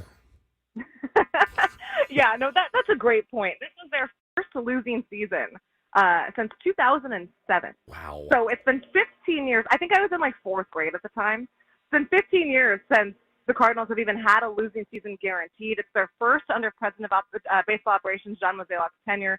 They just don't lose in this fashion here. And I think that has been the most shocking for fans. Is even when they missed the playoffs in 2017 and 2018, they were right up in it until the final week. So to have it be very clear within the first 60 days of a 162-game season that this team was not good, I think you saw these 5 stages of grief with the fan base. First, it was denial, right? Like, there's no way. There's no way this team can be this bad. It's just a bad start to the season. There's plenty of time to figure it out. And then that denial came to anger and frustration, and trust me, there was a lot of that. But I think what's been the most telling about this fan base, and I know Cardinals fans catch a lot of flack from other fan bases across baseball, and I get it, but lately, if you come to games at Busch Stadium, there's just a general sense of apathy across the stadium and concourses. I mean, it's half full. The crowd's not really into it. And to me, that's the worst thing a fan base can be. It's justified in this case. But when your fan base loses interest and just simply doesn't care, that to me is a sign, the ultimate sign of a failure of a season. That's a great point. Talking to Katie Wu from The Athletic here on Ben and Woods.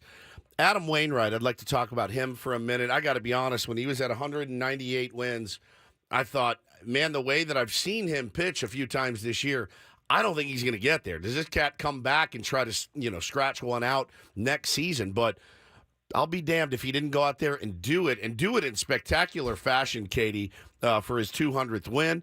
And maybe, I'm looking at the list of 200-game winners and guys that are still active. Garrett Cole's got a shot at 143. I mean, you look beyond that, and you're like, that's probably it for the next few years. Waino's going to be up there with Verlander, Greinke, Scherzer, and Kershaw. And I guess I forgot just how good Adam Wainwright was. Yeah, that's a great point. I don't think we'll see another 200-game winner in a while. One, because you look at the list of the 20 active players with the most wins, Garrett Cole is really the only one with a logistic shot. But also, we're seeing the way of pitcher wins kind of fade into the old generation. Sure. And I think Wainwright was one of the last pitchers of that generation to really value pitcher wins. What I really loved about win number 200 for Adam, for the Cardinals, was he did it in a way that was emblematic of the pitcher that he was for the last 18 years or so. I mean, this is a guy that again and again had to come back from injury, had to come back from controversy. I mean, he had Tommy John in 2011. In San Diego, he had that horrible Achilles injury. And when you think about what he did in his career, that grind for 200 was real. There were times where I thought we'd be seeing Adam Wainwright walk off the mound for the final time, stuck at 198. I mean, he went through 11 starts without recording a win this summer. It just didn't look likely. No. And it was terrible to see the fan base and see his teammates and the coaches pull for him, and time after time he wasn't able to do it. But let me tell you guys, after win 199 in Baltimore, which I thought was just a brilliantly coached game from the coaching staff, and they admitted it was kind of like a playoff game for them, I knew Adam would come back to Busch Stadium and get 200 on the first try. It just seemed like the one thing the Cardinals could really use this season, the one thing they deserved to celebrate was 200.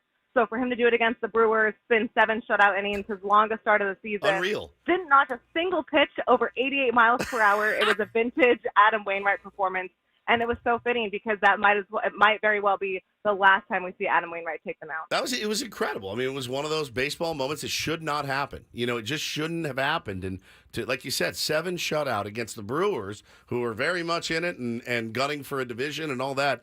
Just incredible. An incredible moment. Funny, just an aside. People talk about baseball's most unbreakable records. DiMaggio's hitting streak, Cal Ripken's Cy Young. Iron Man's streak. The Cy Young's 511 wins is never getting touched. No one's ever coming close to it. No. You might as well not even put it in the discussion. It is so far out of reach. I mean, he's 94 ahead of Walter Johnston, who was second. Right. I mean, there's no hope that would ever be touched in a million years of baseball. No chance of it. Katie, I wanted to ask you about Adam Wainwright as well.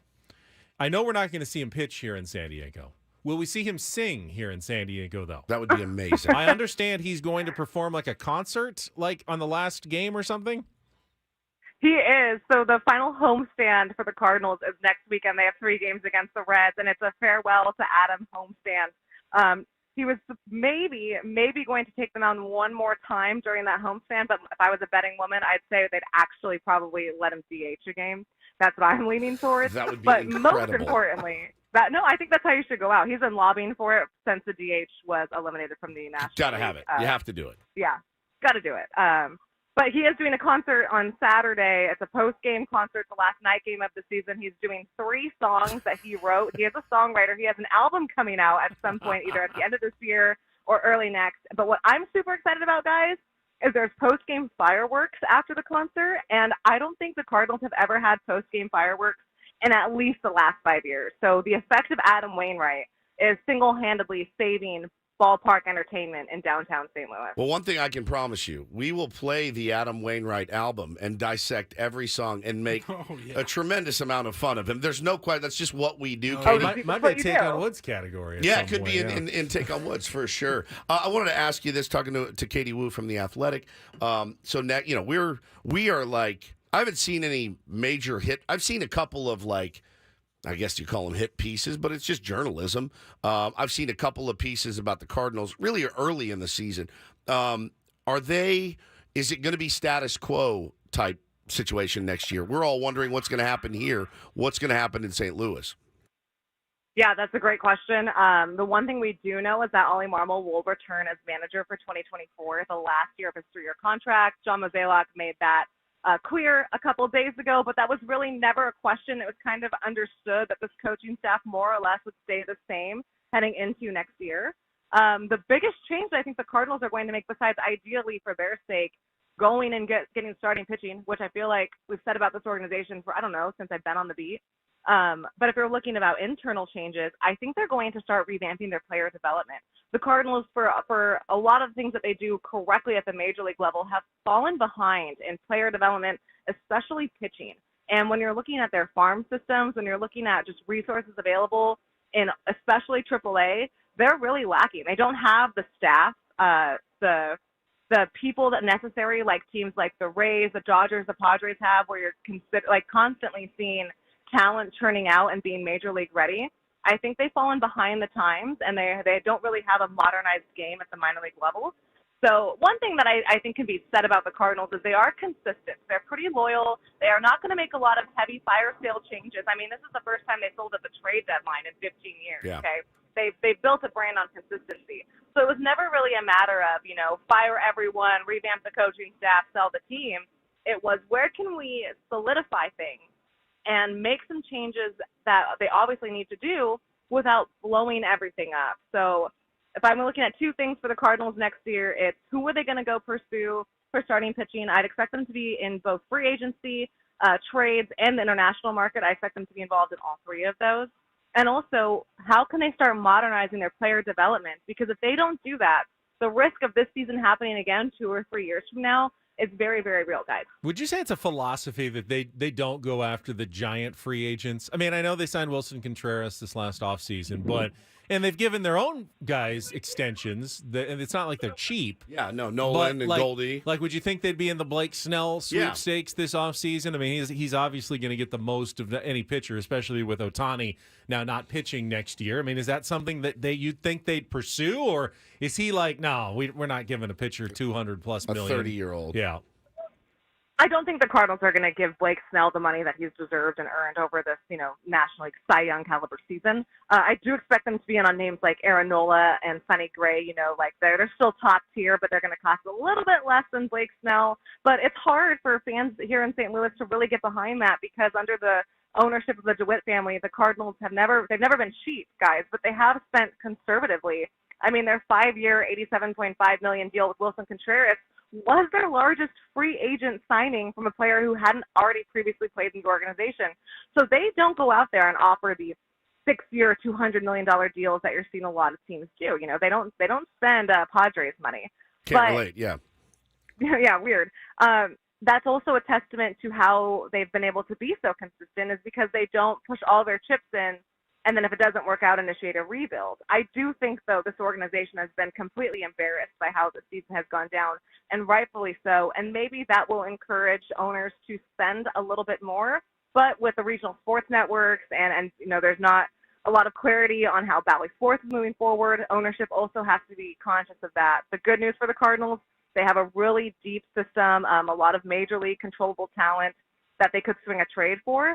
But I think the easiest fix here is easy for me to say, just spend the money. It's just a matter of fact that they actually will do that. It's been very uncharacteristic of them in the past. Katie, a pleasure talking to you as always. Now, you're flying in tomorrow. San Diego is one of those places that you don't usually have to check the weather. It's going to be, not chilly, but I'd bring for the nights, like you might want a jacket or just a pullover or something because it's always looking out for her. It's not summer here anymore. All of a sudden fall hit us and it's, it's in the low 60s right now. Bring your camos. Yeah. Ooh. Just okay, I'll bring my camos and I'll bring my fireball. And I think with that combination, we should be good to go. You'll be fine.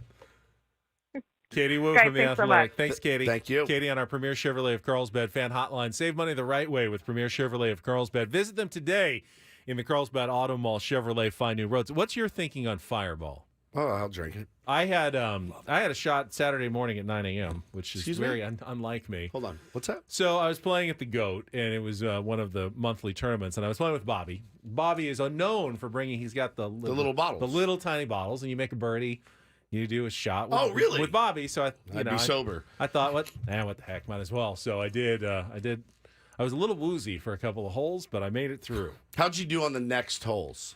Good, actually. It probably loosened me up and relaxed me a little bit. Dangerous thought that I had, like maybe I need to start drinking earlier in the day. Yeah. Like 9 a.m. if I want to play my best golf. But yeah, I hadn't had Fireball in a while. It went down pretty easy. It does. It does go down easy. It's like mouthwash that you swallow. Yeah. Swallowable cinnamon mouthwash. It is like an easy, hey, who wants a shot? Just get 8 Fireballs, right? Yeah. It's just super easy. Then I've done apple cider, hot apple cider with some Fireball. Ooh, okay. Oh, Okay. Like a Christmassy cocktail. Okay. Now, I'll admit, I know it's Corey Stewart's beloved, his Screwball, the peanut butter whiskey.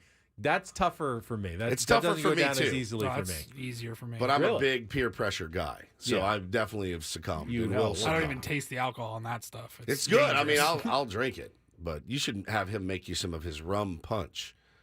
I would like that. You will shave a line down the middle of your head after you're having two glasses of that. It is spectacular. Always like a good Mai Tai or tropical cocktail. No That's certainly my wheelhouse for sure.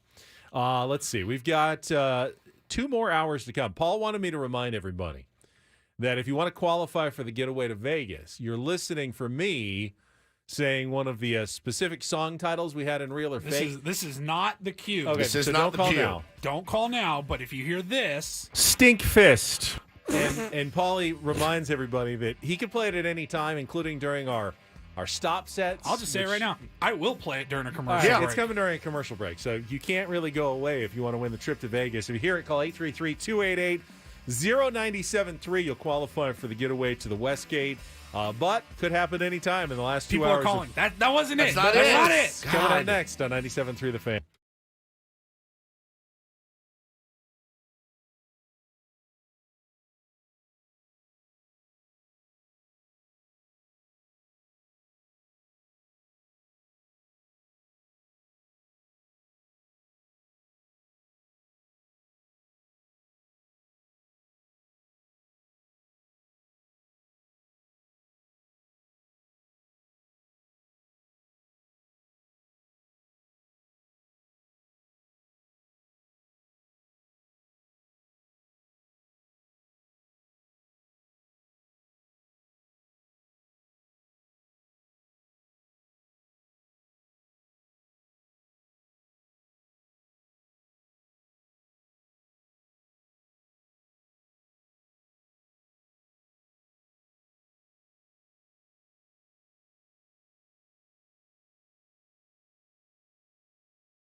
All right, we are halfway home on a Thursday already. Hard to believe.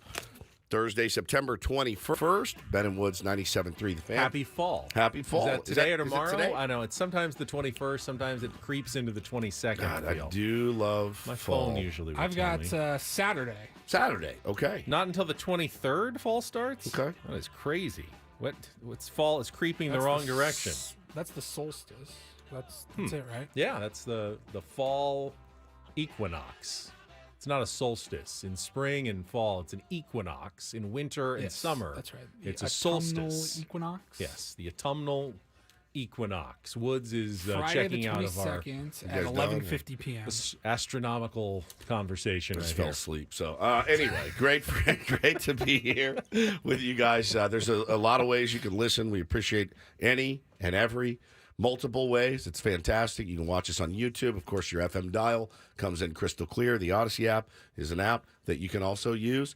You can see us on Twitch. Search 97.3 The Fan. A lot of ways to get us in you every single morning. I'm Woodsy. That's Paul Reindl, the executive producer, and Benjamin Higgins. Off to my left, your friendly neighborhood sports anchor. And I was feeling pretty good first 2 hours. I'm scuffling a little bit. You don't sound that great. No, it's just a little bit of the crud. Megan texted me, I think, at the end of that last segment. She goes, I'm pretty sure snot just blew right out of Woods' nose on camera. It's absolutely possible. Yeah. Absolutely possible. But I'm going to try to post is what I'm going to try to do. Because posting if you need is surgery. Just get the surgery. Posting is a type of this leadership. This show doesn't really matter. If you need to take care of your body, come back fresh next week, you know? But I like to post, so you guys can be like, "Oh, Woods, that guy posts." If we have any shows in March suffer because I of feel how bad you were today, doing today, I'm not going to be very happy about it. Listen, nobody wants to hear somebody snotting and all over the radio, but I feel okay. So I think I can get through the last half of the show. Still got Eno Sarris coming up at 8:35. Don't want to miss that. Maybe I'll just leave after that. We do. We also have a ton of giveaways. Obviously, we're still listening for our our Las Vegas qualifier. Yes. From our earlier game. We have Bellator MMA tickets we're going to give away coming up this hour, and our last pair of Padres tickets to give away as well. It'll be for Sunday's game against the Cardinals, the last home game of the season. You'll have an opportunity in our 9 o'clock hour to win some final Padres tickets. And this, unless, of course, they pull off the miracle and come back from 4.5 games out with 9 to play and then win a wild card series. Remember, they'd start on the road, so they'd have to win the wild card series, and then they'd come back to Petco Park for Game 3 of a National League Division Series, would be your next possible home game. Lots has to happen for the Padres to get beyond Sunday for home games this year at Petco Park. Yeah, getting a little bit ahead of ourselves. You just win tomorrow and see what happens. And let the chips, Ben, as they say, fall where they may. They'll probably only get one more start out of their main pitchers. You might get, if they were really still in the last weekend, you could probably get Blake Snell and Seth Lugo back out for a second one again. But Seth pitching yesterday. And, by the way, 16th quality start for Seth Lugo. What a year, man.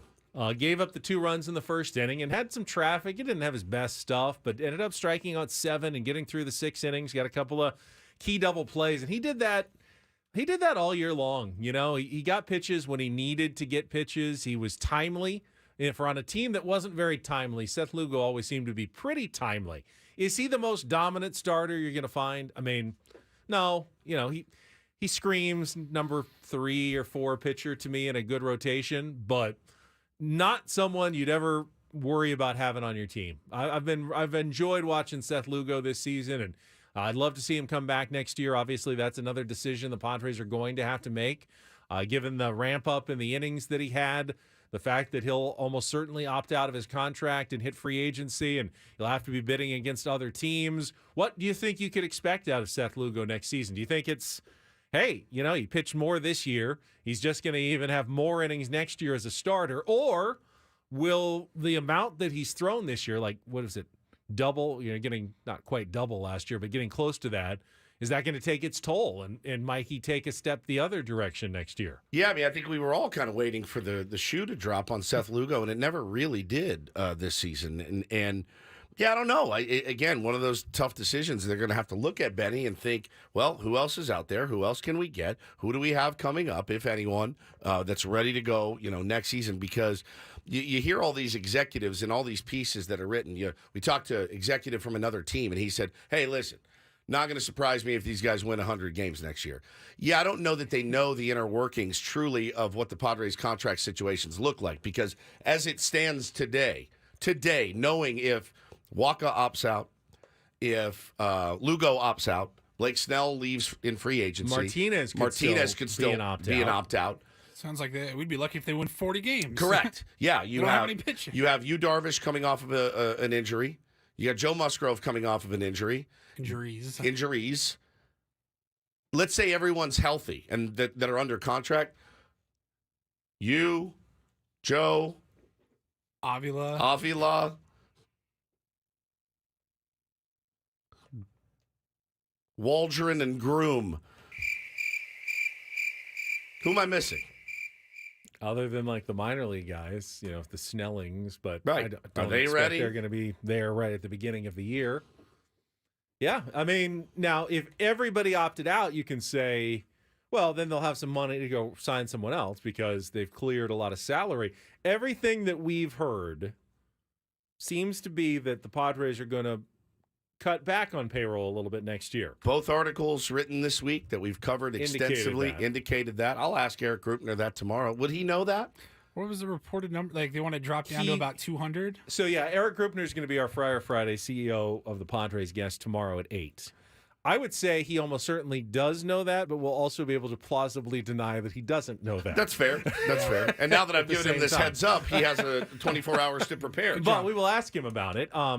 And it's not, the number that's being thrown around, a $200 million payroll, is not nothing. I mean, we would have thought 6 or 7 years ago that a $200 million payroll was beyond our wildest dreams of anything the Padres could ever hope to put on the field here in San Diego.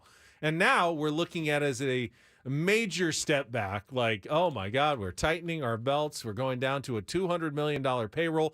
It would still leave the Padres top 10 payroll in all of baseball. You should be able to put together a really good team for $200 million. But, as we just said, with the number of pitching holes in the starting rotation they have to fill, you wonder how they're going to be able to do that while also cutting, anywhere from $50 to $70 million off of this year's record payroll. Yeah, and, all signs point to pitching being at an absolute premium. Irie Fan Geek says, we're about to lose Blake. You guys are talking about what prospect to bring up to replace him. Lol, dumb. Well, I mean, are you going to give Blake, Irie, are you going to give him $200 million? You're going to give him the Carlos Rodon. What was it? 185. 185, something like that. Are you going to give that to Blake Snell and have him from his age Probably 30? More now after a second Cy Young. Potentially. Yeah. Potentially. I mean, I think there's absolutely a scenario where they bring Blake Snell back. I do. I don't know that they should. I don't know that is this the... Why not? Because the decline after 30 are for you trying pitchers. to win over the next year or two? You are. You still are. That really, in my opinion, hasn't changed. Do you want to hand out another? Is he going? I agree on the back end of all these contracts. Is he going to sign a 6-year 180 or 185 deal? Yeah, probably would. I think the question really is who are next off season's Michael Wacha and Seth Lugo? Because they weren't on our radar last September. Right. Who's going to be in the Padres starting rotation, and they were both really good this year. What's Lugo's opt out? He's just got a total opt out. Total opt out. Yeah. Okay. Yeah. And they could try to renegotiate with mutual, him, but no, I think Waka. they can. I don't know if the Padres can get. I think like Wacha and Martinez, the Padres can do the 2-year $32 million for both of them, which seems a little much. Or they can opt out, or they can opt in. They have all the choices. I think for Seth Lugo, it's simply he can opt out and become a free agent this year if he wants to, and my guess is he would want to, given the numbers that he's put up and the opportunity in the market, that'll be pretty thin for starting pitching. He's going to be a pretty attractive option for some teams out there. But who are those guys? As I keep saying, the job of general manager, not what you did yesterday. It's what you're doing tomorrow. And you can have the most successful season in the world as a GM. You got to do it all again next year. You win the World Series as the Astros. You got to figure out how to fill holes and fill a team the next year. And AJ's going to have to go out, and he's going to have to find another Michael Wacha type or another Seth Lugo type or two of them to fill the rotation. And if it's not Michael Wacha or Seth Lugo, it's someone else that we may not be talking about right now. Here's some names for you guys, according to Spot Track. So, obviously, Shohei Ohtani, he will not pitch next year. He is an unrestricted free agent. Marcus Stroman has a $21 million player option, so he can opt in for 21. His market value, as they have it here, is about 19. Hyunjin Ryu, who's 36 and a half years old, is an unrestricted free agent. Get him about $7 million. Clayton Kershaw, Ben, is an unrestricted free agent. Martin Perez, Charlie Morton's got a club option of $20 million. Lance Lynn, club option of 18. Liam Hendricks is not a starter. Adam Wainwright, Ben. Just a bunch of mid to late Yeah, 30-year-olds. Julio Arias. You got to hit on a guy like Hyunjin Ryu. And, I don't know if they think that he's got a good season left in Sean him or not. Manaea has a player option at $15 million, which I'm sure he's going to exercise. Alex Wood, unrestricted. Zach Greinke, unrestricted. Carlos Carrasco, Aaron Nola, but he's going to double his salary. He's going to be a $20 to $25 million guy. Giolito, Sonny Gray, Severino, Jordan Montgomery is an interesting name, but he's going to get a big raise as well. Kyle Gibson, and really, James Paxton, guys like that. So, yeah, it's thin. It's always thin, though, it feels like. And you do have to do that kind of deep dive and sign 7-8 guys to get through a season. So it's an unenviable task this offseason in trying to put together a pitching staff. Again, I think it's the hardest challenge the Padres are facing going forward is getting some sort of semblance of a rotation set. And then you're really hoping that by, late in the season, maybe a couple of those minor leaguers like Snelling or Iriarte, that have been throwing really well in the minors might be ready to come up and contribute. But you can't count on them for 180 innings at their age. You're hoping that they can give you 10 starts down the stretch after starting the season a little bit later in the minors. So you'll definitely need pitching in the first half of the season for sure.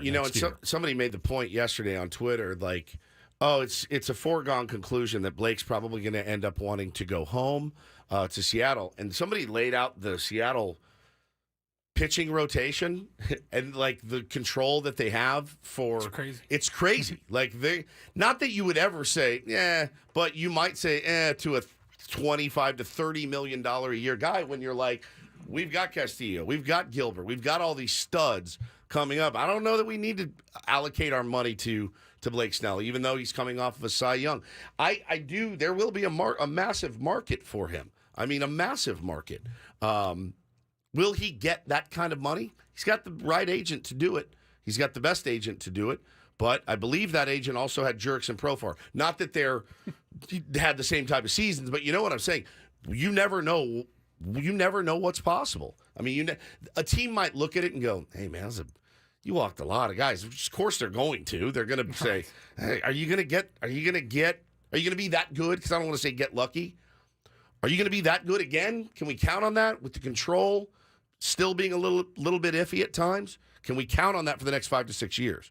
Maybe the San Diego Padres are comfortable doing it, keeping him with Niebla. If he comes back, I'd be elated that he came back, but the deal's going to be massive. Speaking of agents, did you hear Don Orsillo mention yesterday who he shares an agent with? I did, dude. I could not believe it. I was surprised. Tom Brady and Don Orsillo share the same agent. Tom Brady and Don Orsillo. And I'm sure that the agent got Tom a much bigger contract with Fox. More of the agent's attention, you think? I wonder. Then he got Don. Well, it's our Adam Jones shares an agent with Shohei Ohtani. Yep. And when we were playing golf, he's like, "Man, dude doesn't even text me back right now." I'm like, "I get it. I wouldn't either." Like, you're retired. All right, I got you a signing in Baltimore. Blake make $300. Blake is going to get a large part of the attention of Scott Boras this offseason, correct? Absolutely. I mean, he's going to be the prime guy. The puns and the news conference. If he hasn't signed by the winter meetings, he's going to come up with all kinds of Snellian if you want your next season to smell like a rose, you're going to want to sign my free agent. You should work for him. Can you email him some? It's going to be ridiculous Hey, if AJ, he is a it's free Scott, agent. do you smell what the Mariners are Oh, cooking? Because God. I got a deal on the table right now. Godzilla, more like Snellzilla. Holy cow. Yeah, it could be. It's going to be. Not could be. It's going to be really, really interesting. All right, we're going to take a time out. We're going to give away in our next segment some Bellator MMA tickets for the show coming up at Pechanga Arena, the bout. Also, it's a Throwback Thursday.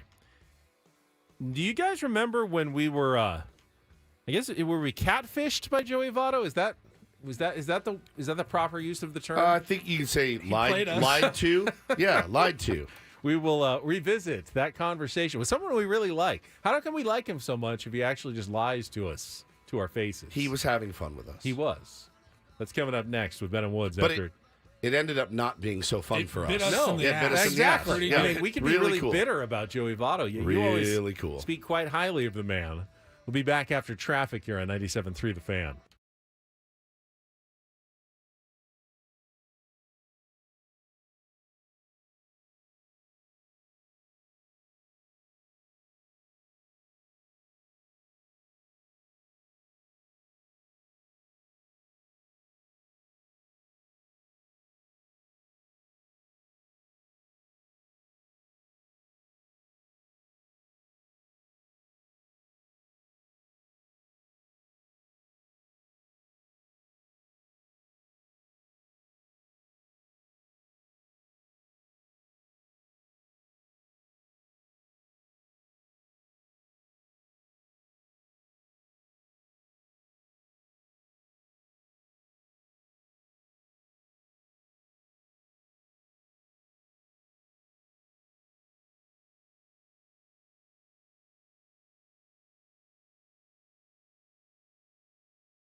Don't forget, Week 3 of the NFL season kicks off tonight.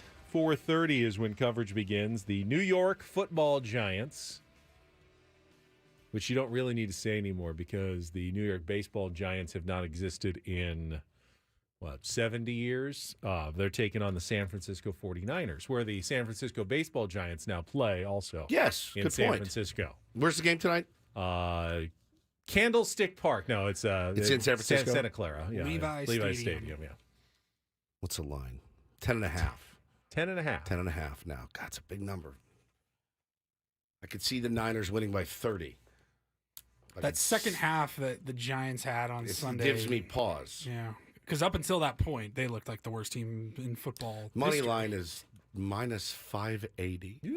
So you can bet 580 to win 100. Probably go with the Giants on that. That kind of price. Yeah, plus 430 with the if the Giants win outright. If you missed it yesterday, I actually did hear some of it. I'm Listening, Odyssey's annual 2-hour special spreading awareness about mental health.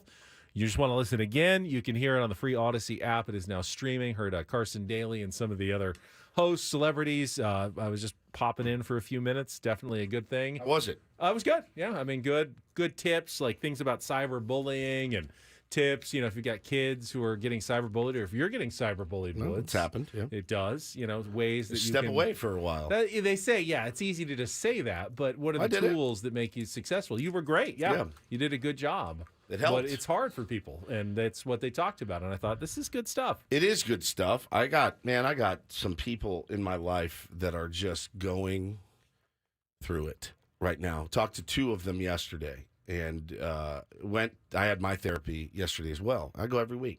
And Paulie does, every other week? About every 3 weeks. Every 3 weeks.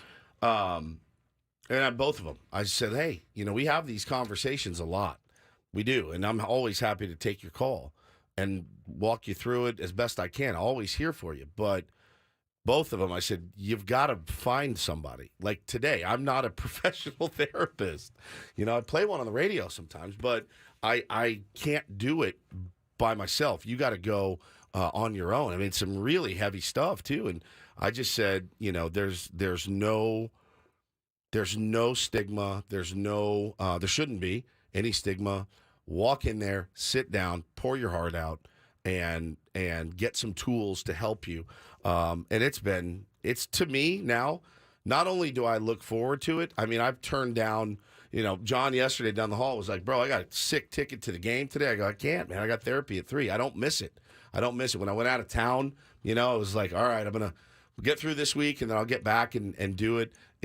I enjoy the drive up. The biggest change, though, since we were kids, you heard of a person was going to see a shrink, as they called them, and that was like, oh man, yeah, you're really messed up. Yeah, Dang, now your parents must have been awful. Right now, it's completely the opposite. It's like, oh, good for him. Yeah, he goes to see a therapist, and it's completely, I think, different nowadays, which is great. As it should be, and it needs to be more commonplace, and it needs to be more accessible. That's my soapbox for you this morning. You, it's Throwback Thursday. Wanted to take us back. So, yeah, we had Joey Votto on last September. It was awesome. Late Super in the random. Season. Yeah, just got him on. We put in the request. He was hurt and doing a lot of media and messing around and having fun. He had just done the game. He was calling the game with the Reds broadcasters. He was walking around the stadium with a mic or something. It was great. Let's just see if he'll come on with us. We're a baseball show. Why not? Shoot or shoot. We and that's what Paulie did. And he did, and it was great. And the conversation turned to one of the Padres' trade deadline acquisitions in Brandon Drury, his former teammate with the Cincinnati Reds. And he shared a story that we had no reason to doubt at the time. It's been crazy. The trade deadline comes, and one of your former teammates, Brandon Drury, now here and, hits a grand slam in his first AB.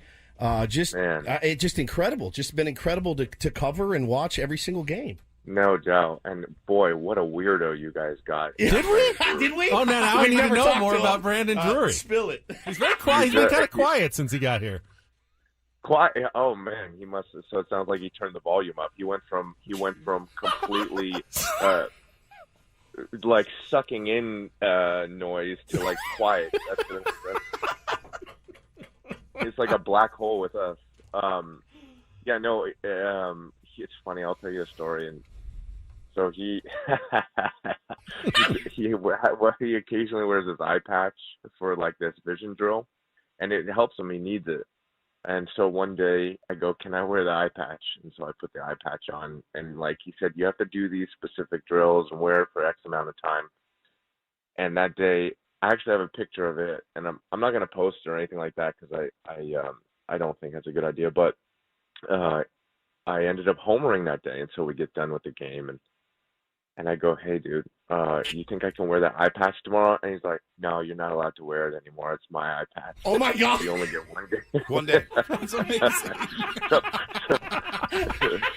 And then, he goes, sorry, man, you got to put in your own work around here, homie. Oh, my God. You threw it right back in your face. That's incredible. Got to put in your own work, homie. So we run into It's probably like less than a week later. We go down to Petco Park. Yeah, and he walks by us, and he kind of nods, and we say, hey, Brandon. I said, we just talked to your buddy, Joey Votto. He goes, he stopped.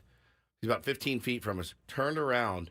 Looked at us like we just kicked his dog. And or walked something. back towards us, and like kind of got in our grills a little bit and was like, yeah, Annie told me about that story and asked me about it. And that never happened. I never told him. The eye patch thing happened. Yeah, but you're not allowed to you're wear not it allowed again. to wear it Yeah. again. You got to put in your own work, homie. He fabricated out of thin air just to mess with us, thinking we would go to him. And I'm like, you're Eddie Now, if he Haskell. admitted the whole thing about the eye patch and everything, and none of it he'd was be true, insane that would then, be at that point. But he that would be really Drury walks next back level. into the clubhouse after that, and we're like, oh my god. And then we see Annie Heilbrunn walk by, and we go, Annie, come over here. We're like, is he mad? Was he mad about that? And she goes, yeah. He was not very happy with you guys. We're like, What did we do? We didn't tell the anything. story. I loved having Joey Votto on, and I would have him on every week if we could. But we're going to have to be a little more careful in vetting his information. Try to get him back on again. I think he is such a spectacular guest and one of my favorite baseball players. One of our favorite baseball analysts is Eno Sarris. That's why we have him on every week. He's coming up next. First, though, a chance to call in and win tickets to Bellator MMA 300 coming to Pechanga Arena. The show, the fights, a lot of I think they have 4 championship matches coming up October 7th. Be the fourth caller right now at 833-288-0973. You can win a pair of Bellator MMA tickets from Ben & Woods, or you can get yours on sale now at access.com. That's AXS.com. We're back with Eno Sarris and our Smart Baseball segment next on 97.3 The Fan.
This hour on 97.3 The Fan is brought to you by Ashley Furniture. Fall is almost here, and at Ashley, seasonal decorating is a breeze. Snuggle up on a sectional or ultra-modern sofa, gather outside with a new fire pit or conversation set. Ashley has everything you'll need. Shop in-store or visit ashley.com today. I think of us as a conversation set. I think so, too. The three of us throw Eno Sarris into the mix. Always good conversation. Great conversation. We will have some smart baseball talk with Eno right after this check of traffic on 97.3 The Fan. From the premier Buick GMC of Carlsbad Traffic Center, part of the Premier Auto family, here's Kelly Danick. Traffic is sponsored by Premier Chevrolet of Carlsbad. Well, that northbound 5 just won't quit. Got this accident partially blocking the transition ramp to northbound 15 and traffic alert in effect. Northbound 5 La Jolla Village Drive off-ramp still shut down. This is all due to a traffic signal that got knocked down in lanes from a crash.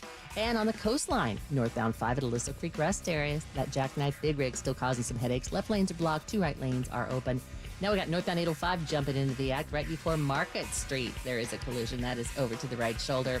Coach Quintero and Joe Musgrove's choice. They're a different kind of dealership looking to be a solid community partner and deliver excellent service. Premier Chevrolet of Carlsbad. Chevrolet finds new roads. I'm Kelly Danick with Ben & Wood, San Diego's #1 sports station, 97.3 The Fan.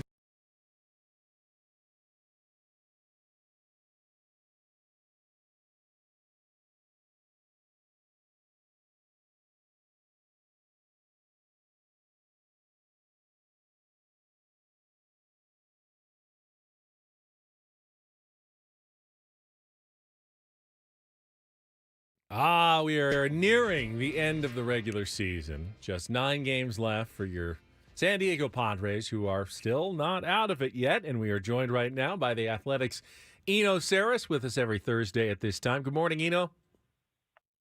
Good morning. My son was reminding me that yes, they could win every single game and force the issue. So We're kind of assuming at this point that they are going to win every single game. We just wonder if they're going to get the amount of help they need also to make the playoffs once they do finish with what would be a 16-game winning streak. Very appropriate for this team. That would be pretty hilarious.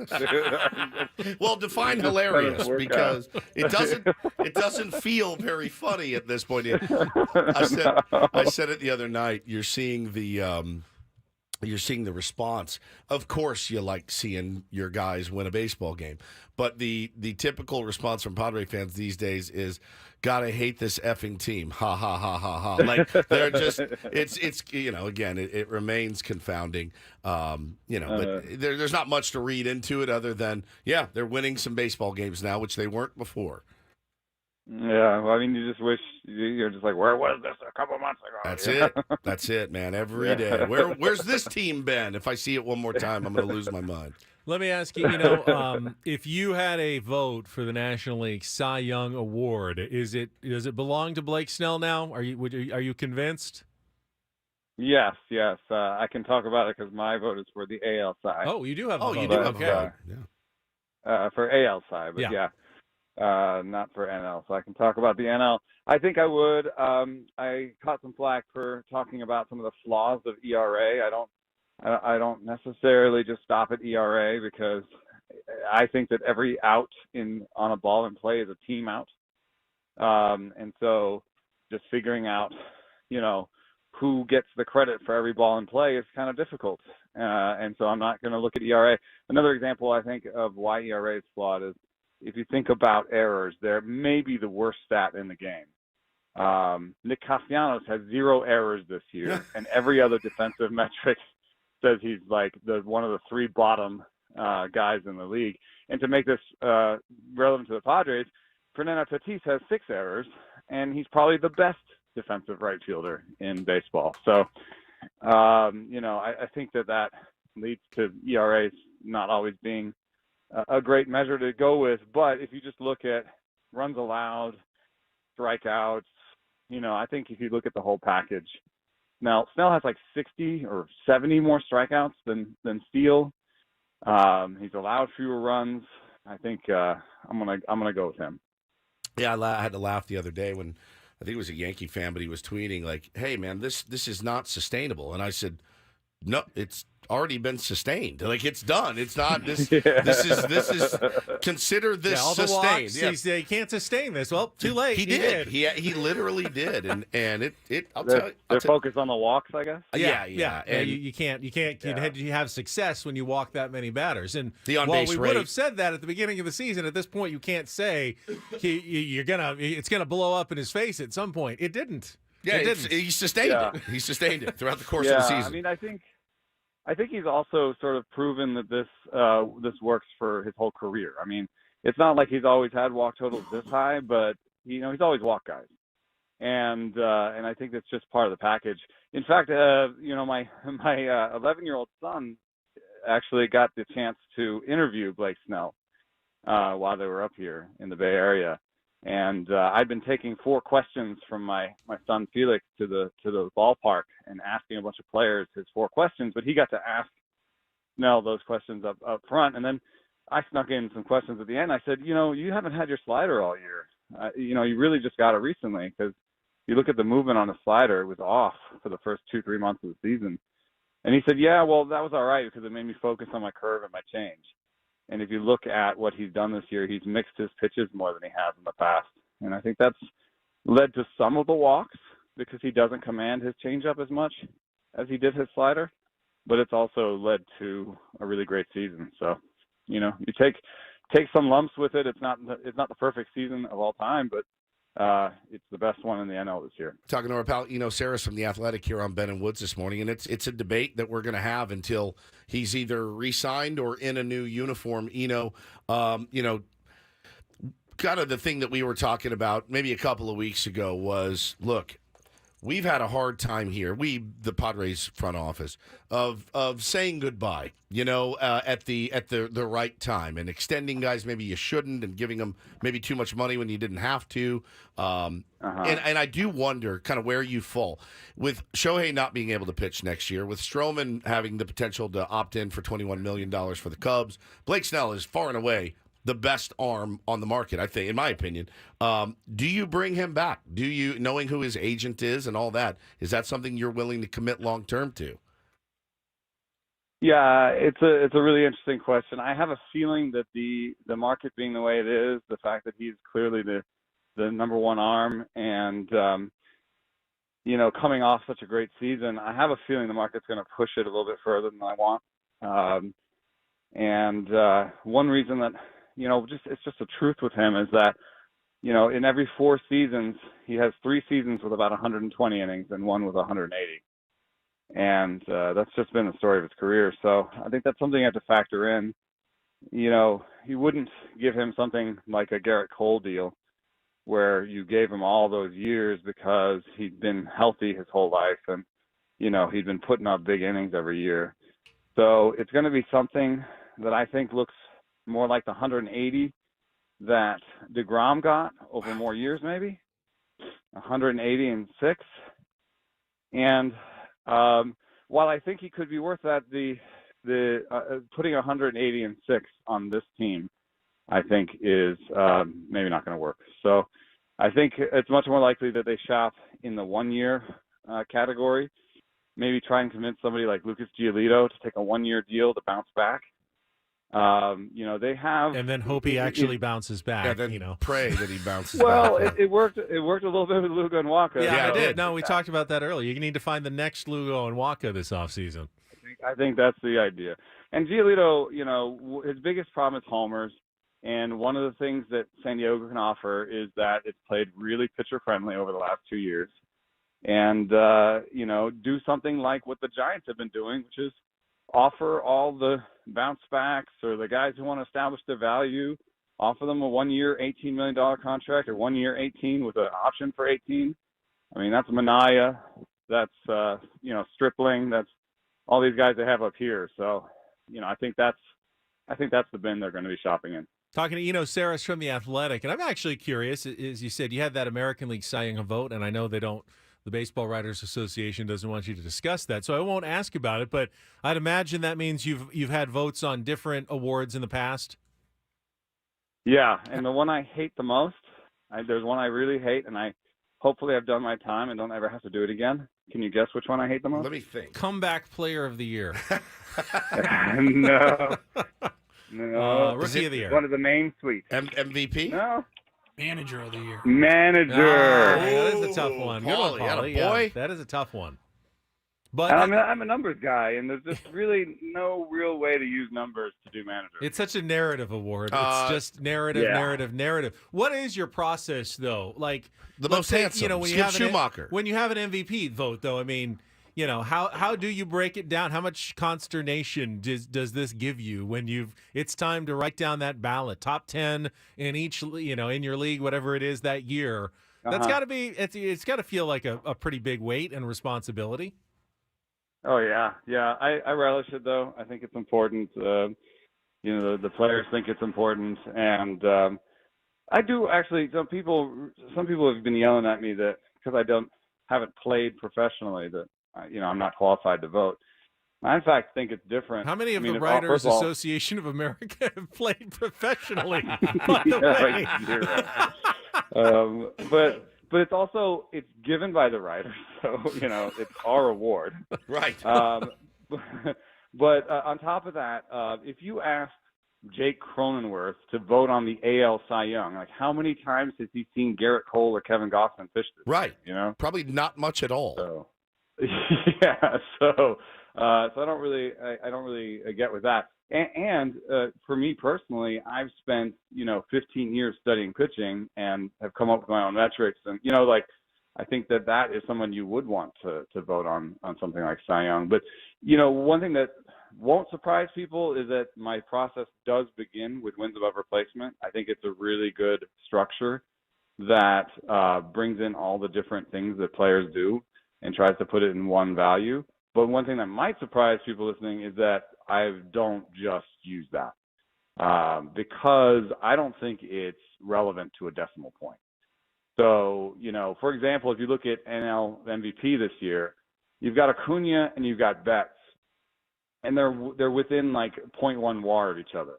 I'm not going to just sort by WAR and be like, okay, it's Mookie Betts's, Right. And in fact, I might give it to Acuna based on this.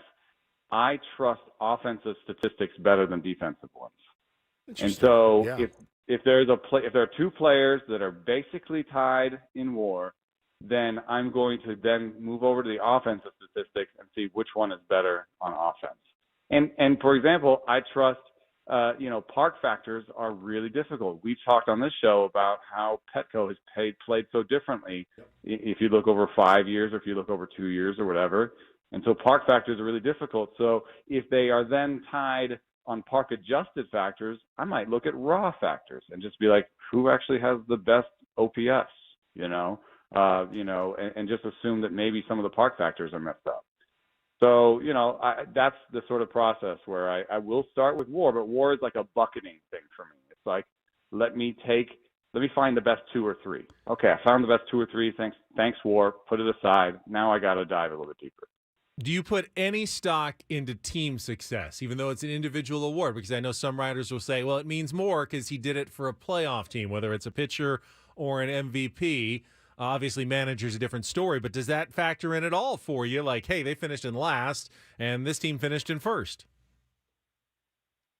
It might, but not for maybe a different reason than some. So, you think about like Ohtani or Trout on the Angels, and you think about the last month of the season, and they're playing the A's, and if they run into a contender, the contender might like save their best pitchers for the next series. Be like, oh, we can pitch our 4 and 5 guys against the Angels.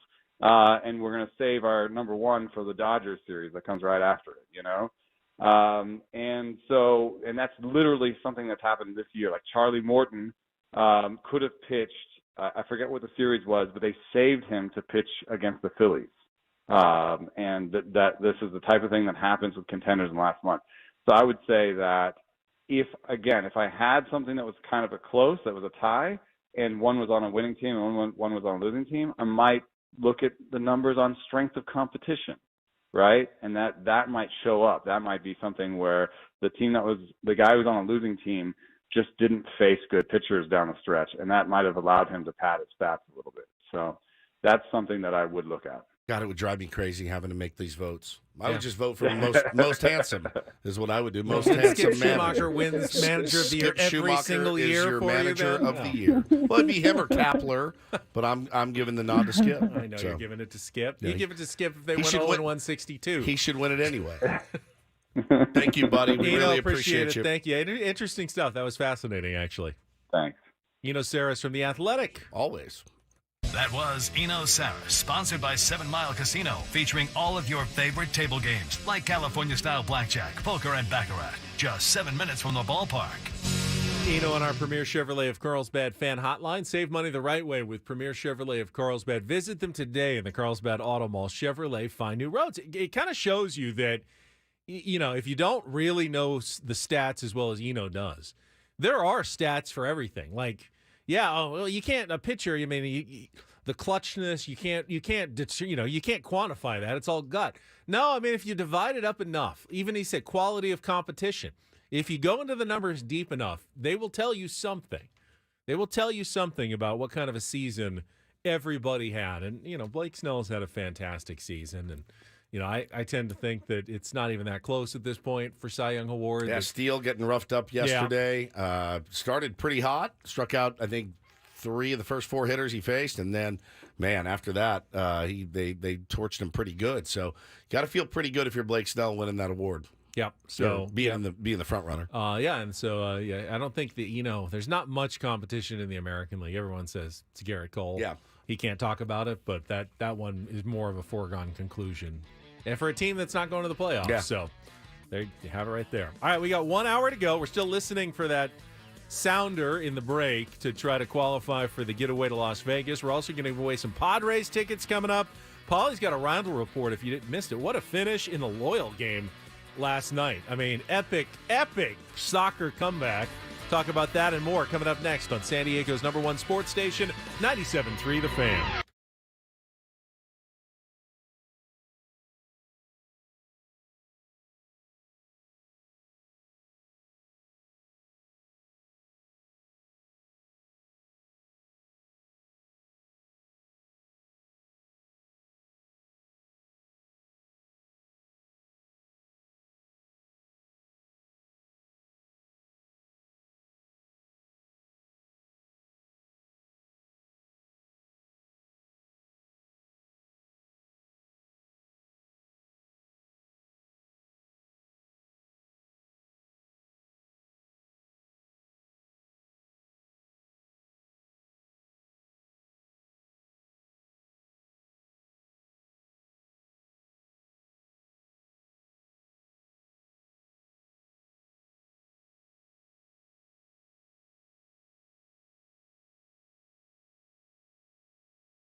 little passive aggressive, or maybe just aggressive. Just Woods. aggressive. Yeah, there's no just directly aggressive. No passivity at all in that last tweet of mine. So today I learned that Eno Sarris' 11-year-old has interviewed Snellzilla more times than Ben and Woods this season. Did you guys know? I saw this on Twitter, and I need to confirm it. Blake Snell is notoriously reclusive and very hard to get an interview with. Yeah. Do you know they get paid for those that they do on TV? The on-camera, Yeah. like in-game interviews? He No. probably made like an extra $40 million this year. Mud and Dawn, I feel like I heard that from like another team. Yeah, I don't know if maybe it's like last year, if they give it to charity or whatever. Is it part of like the union Yeah, contract? I think the players' union negotiated that, which is awesome. I mean, if I'm Mud and Dawn, I go to that well as much as I can. And if I'm Blake, I'm like, nobody. Y'all don't want $10,000? I'll do it. No Fine. wonder he can shower them with gifts. Lavish gifts. No one's going to miss Blake more than Don and Mud. Bro, you're not kidding. Going to miss And Blake he if he signs somewhere else. Awful Announcing had it earlier this year. MLB and MLB PA are paying players $10,000 for in-game interviews on broadcasts. Like when you see Sunday Night Baseball, guys get mic'd up. If you're Matt Batten, are you like, can I do it? Please, please. If you're like one of the guys that doesn't make a ton of scratch. You have to be in the union. Can they mic me up during a game? I'll take it. And it's like, it's so fun and loose and low key. I mean, Mud and Don aren't going to be like, pounding the guy and tell us about that Dennis Lynn article, Blake. What is your thoughts? Like it's they're shooting the breeze in the middle of a game. And I'll tell you what, though. He's already there. I'll tell you what. It literally never disappoints when he's on. I mean, if he's done, when he's done with baseball, I don't know that they're going to pan to him before a playoff game and he's like, what's up? I'm Blake Snell. I don't think that's going to be his deal, but like he's got a spot in a booth somewhere, I would imagine. Or on a set talking baseball if he's interested at all. He's really comfortable. He could be he's like funnier than hell. Like a baseball Pat McAfee style. He could do his own deal, but he is so entertaining, and I'm I just mean Pat McAfee in like the unconventional. Yeah, I'm aggressive about it loose. because I miss him. Yeah, I don't see him as traditional like analyst. No.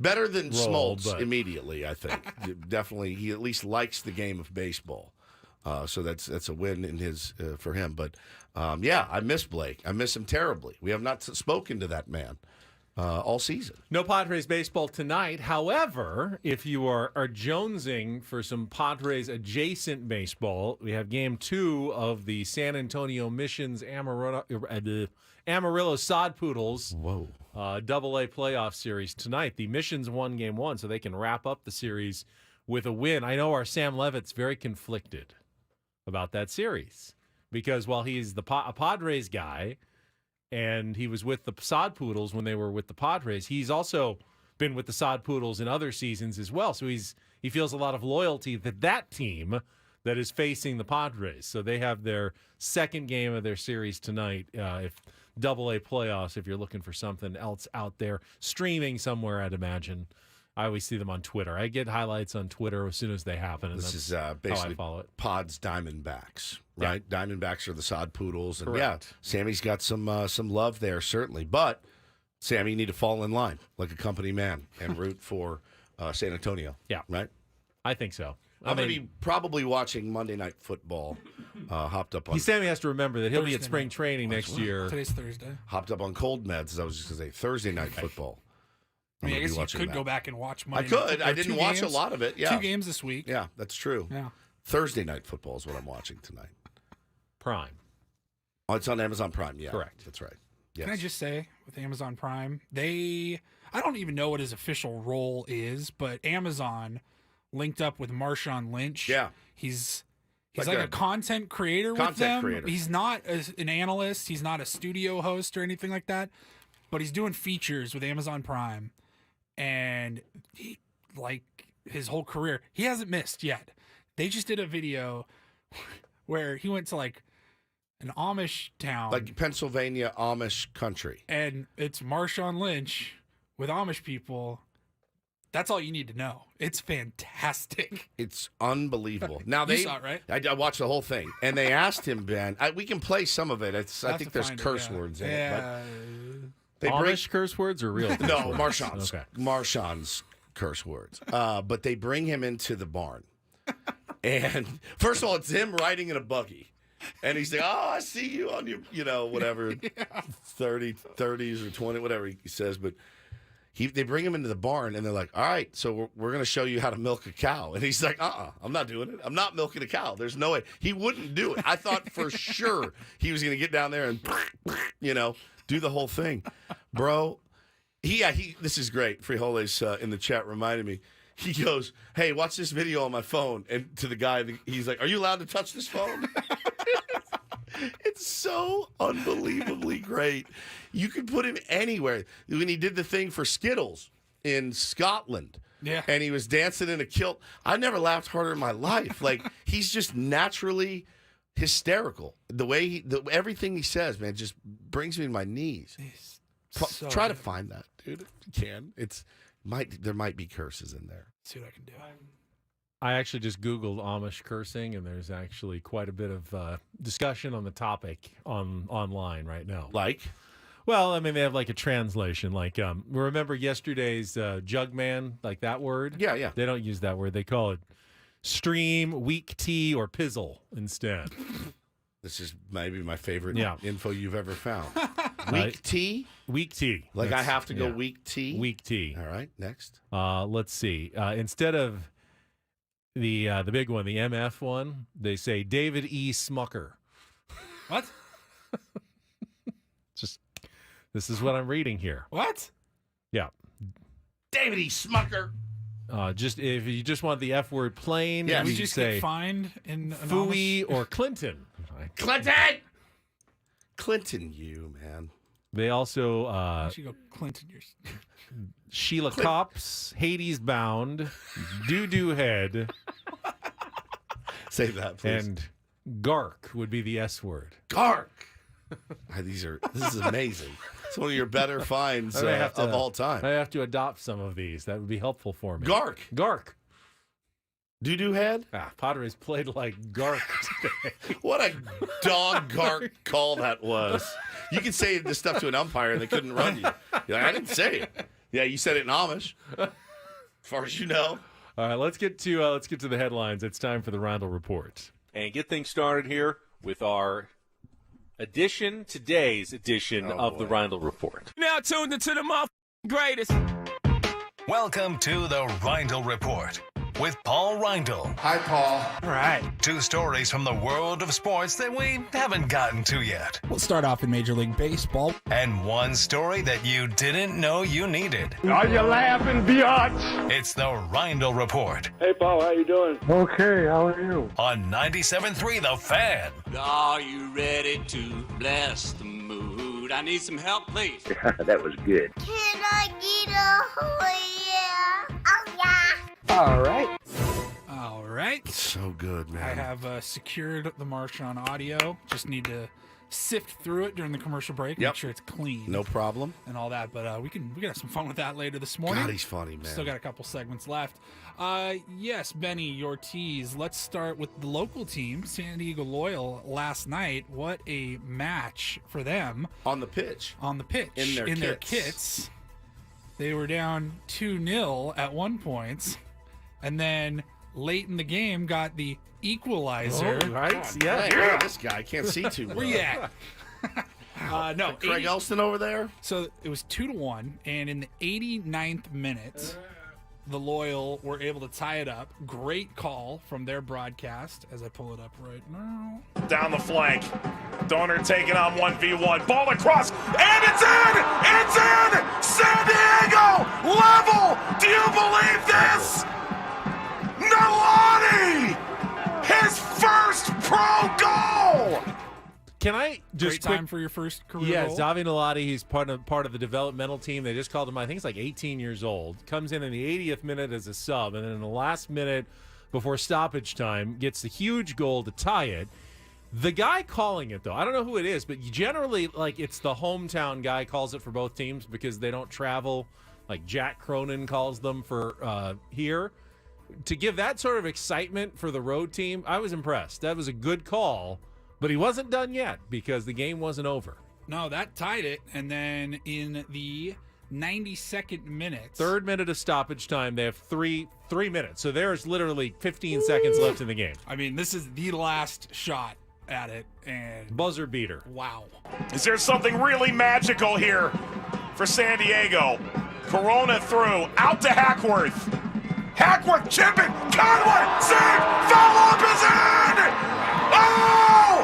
He's done it again! Nolani the winner! That's a good call, man. A genuine San Diego miracle! Wow! So gets called up. You said the 80th minute gets into Yeah, the game. as a sub, he comes in the last 10 minutes of the game. Scores his twice. first career two goal to goals. tie it, Yep.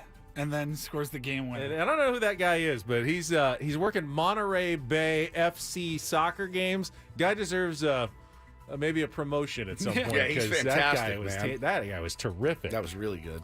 Speaking of promotions, Ben, I'm glad you brought that up. Nice segue, Because Benjamin. maybe the most confusing thing I've read in weeks came from Ross Dellinger this week. He writes for Yahoo Sports, covers college football, and he's got a long story, but his tweet just says, as the Mountain West and Pac-2 continue talks, an unconventional proposal has emerged.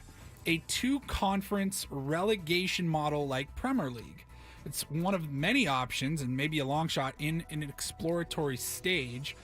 One athletic director said we have to think differently, and I was trying to say, I mean, it's a long story it's just an idea. It's just right an now. idea. It is just an idea, but like that AD said, we got to think differently. We got to think creatively outside of the box, and I guess it would be. Let Ben split. Let Have Ben you read Ben into split. this at I all? have not really read the story, but to me, just logically, it actually makes a lot of sense. We've talked a lot about how relegation and promotion would never work in like the NFL or Major League Baseball. Owners pay too much for their teams to see them all of a sudden become a minor league team because they finished in last place, and it would just never work. But in college sports, it does make a lot of sense that the schools that really want to, put a lot of resources toward athletics can do so. Like Vanderbilt in the SEC finishing dead last every year, but reaping the same amount of TV money as Alabama and LSU doesn't make a ton of sense, in the big picture. So this is the kind of the natural idea that, hey, if you want to work your way up and you're a San Diego State and you're in the bottom half of college football, but if you're playing really well, you can promote yourself essentially into the like the national championship side of the phase. And this is simply a smaller version in a conference where, the top teams like Washington State, Oregon State, Fresno State, hopefully San Diego State, Boise State would generally be the top, but it would give the other teams, without kicking them out entirely, hey, you win the bottom half of the conference, you move up the next year, you get more TV money, etc. I pretty like good. it. I You like finish that last, too. you fall. And I think this model could work for all of college football, really. So think of what, 12 or 14 teams? Think of it this year. We know San Diego State, no chance at a national championship, right? Because they're just not in a Power 5 school. But if we knew they were playing for a chance to get promoted at the end of the season, wouldn't you be more interested in those 100%, games? Like, 100%. okay, they can still move up, or if they're avoiding relegation, say, all of a sudden the last few games of the season become really important. Yeah, instead of sitting there with a 4-6 you're hoping to make the New Mexico Bowl, with the last win to get 6-6. You're hoping not to get relegated back into the bottom half of college football next season. And the bottom half would then play the bottom half mostly. I mean, the scheduling issues would be because they schedule years in advance, so there'd have to be some adjustments there. But seems doable and it makes a lot of sense to me. They've made adjustments. Michigan was supposed to play Texas, and Texas is going. So there was all kinds. They can change it. They can do whatever they get years in advance. They can change things. So I kind of think that it's an interesting idea. I want to see it more than just like in a Pac-12 Mountain West scale. I want to see it all across the country. That'd be pretty awesome. That should be how college football works in this country. Just a bunch of mega conferences with two divisions, and then exactly. I do like that idea a lot. It's just an idea right now. It does, but it's fascinating. It does fascinate you because those games would mean something at the end of the year. Again, other than for everybody, like in soccer, just like Wrexham and all those teams that are playing for something. It's great. Playing for the Jimmy Kimmel Bowl. You know what I mean? It's that doesn't do much for it me. means more. Yeah. And finally, gentlemen, we've been talking about artificial intelligence for a while now, but especially this week, we've had some fun with it. Got a story here. AI can now translate chickens with 80% accuracy. So we're just taking their word for it. So some scientists from Japan say that AI can help understand what different clucks mean. And they've got it down to about an 80% accuracy. Do we have some audio with this story? I do not have audio that's on a this bummer. one. I'll tell you exactly what they say Don't if you eat pull me. some up. Don't eat me. Don't eat me. Yeah, right. So what they do is this software, this AI, uses the sound of the chicken's vocalizations to determine emotional states like hunger, fear, anger, excitement, etc. And they've been able to figure out They haven't. to 80%. Nope, they haven't. That's what they're saying. No. I'm just the messenger They here. haven't. And I think it's an interesting idea. If this Sources, is true, trust me, bro. Trust me, bro. Trust That's me, what bro. they're saying. Yeah, trust me. I do think that's interesting. If that actually is true and works, that would lead to Dr. a way Doolittle. to, It would be we'd be living in Dr. Doolittle. Guys, I've heard they have this. I mean, there's these buckets, and they put us in. They fry us. They eat us. They fry us, and then they put us in these buckets, and then they eat us. I swear to God, that's what I'm hearing here. You can't just come out as guys. Guess what I've decided? I've figured out. I now know what my dog is saying to me. Prove it. Prove it. Yeah. You can't. You can't prove it. Oh, when he barks like this, he's saying, you know. No, you can then, if he barks and then you feed him and he's like, oh, he looked like he was really hungry, Yeah, you can say, I think that bark that's was a feed me behavioral, bark. right? But he's not saying You're not feed me. Yeah, it's not a translation, God. They Google analyzed- Translate for dogs or chickens. They analyzed 200 hours of sound. What do you do? I'm a chicken sound analyst. Excuse me? I said I'm a chicken sound analyst. Did I stutter? What do you mean? I sit in a room and I analyze chicken clucks and I dupe people into thinking that I know how to speak chicken. Well, and so Would you like to buy you a drink? I'm reading from the article here. Are you even free range, bro? Stupid. I will leave it up to you to determine if this helps or hurts the lead scientist's credibility.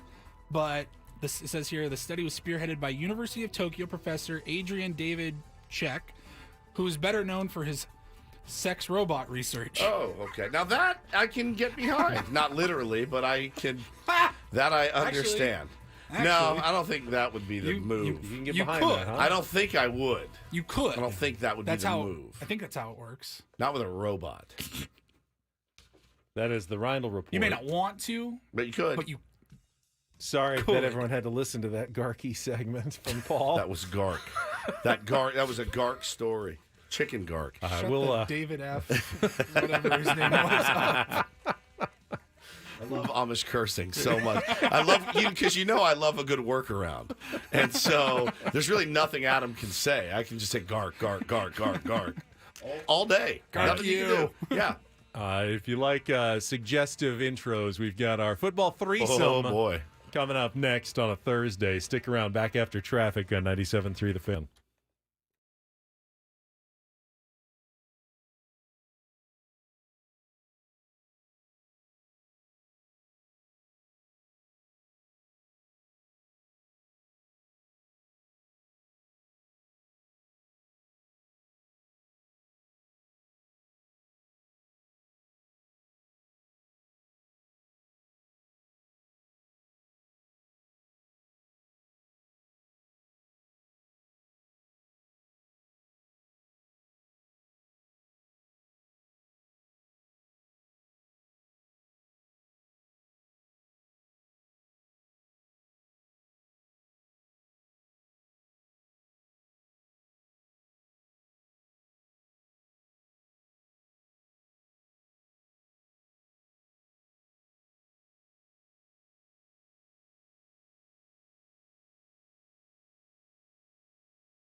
Stink fist.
Man, the phone lines went absolutely ham, Paulie, when you played that drop. Stink fist? Yes, Stink Fist. This is a song by Tool. Stink fist. Will live forever in infamy. I enunciate things very well. You are So very good at enunciation. I will mention we qualify. Who do we qualify? Scott. Scott for a trip for two to the Westgate Las Vegas Resort and Casino. Private VIP pot of the Westgate Superbook. $250 food and beverage credit. You can get a chance to qualify tomorrow and take on Woods, which will probably be back at its normal time, 7:10-ish on a Friday. We also have a Friar Friday with Eric Rupner, the CEO of the Padres, is going to join us at 8 o'clock. Craig Elston Friday, Crossing Streams, get some recommendations from Craig and anything else that might happen on a Friday. Now, my wife, Hannah, who missed Real or Fake, just tuned in and logged into the chat to say hello and heard the random drop from Ben and was very, very confused. Stink fist. as to why she heard that. I mean, I could have played. There's so many different drops from that Let's hear segment. them. I mean, we had. Ram it down. Hard as a rock. Ain't my bitch. These are song titles, remember. Big bottom. Stink fist. Yeah, we got that one already. Thank you very much. Can we just get to the football threesome? I'm tired of all these suggestive names. Hard as a rock. Let's get to the football threesome. I mean, that's a number 1 seed in the tournament of drops. Are you kidding me? It'd all be number 1 seeds, Paul. We have 14 number 1 We're just going to have the biggest tournament in history. Hard as a rock.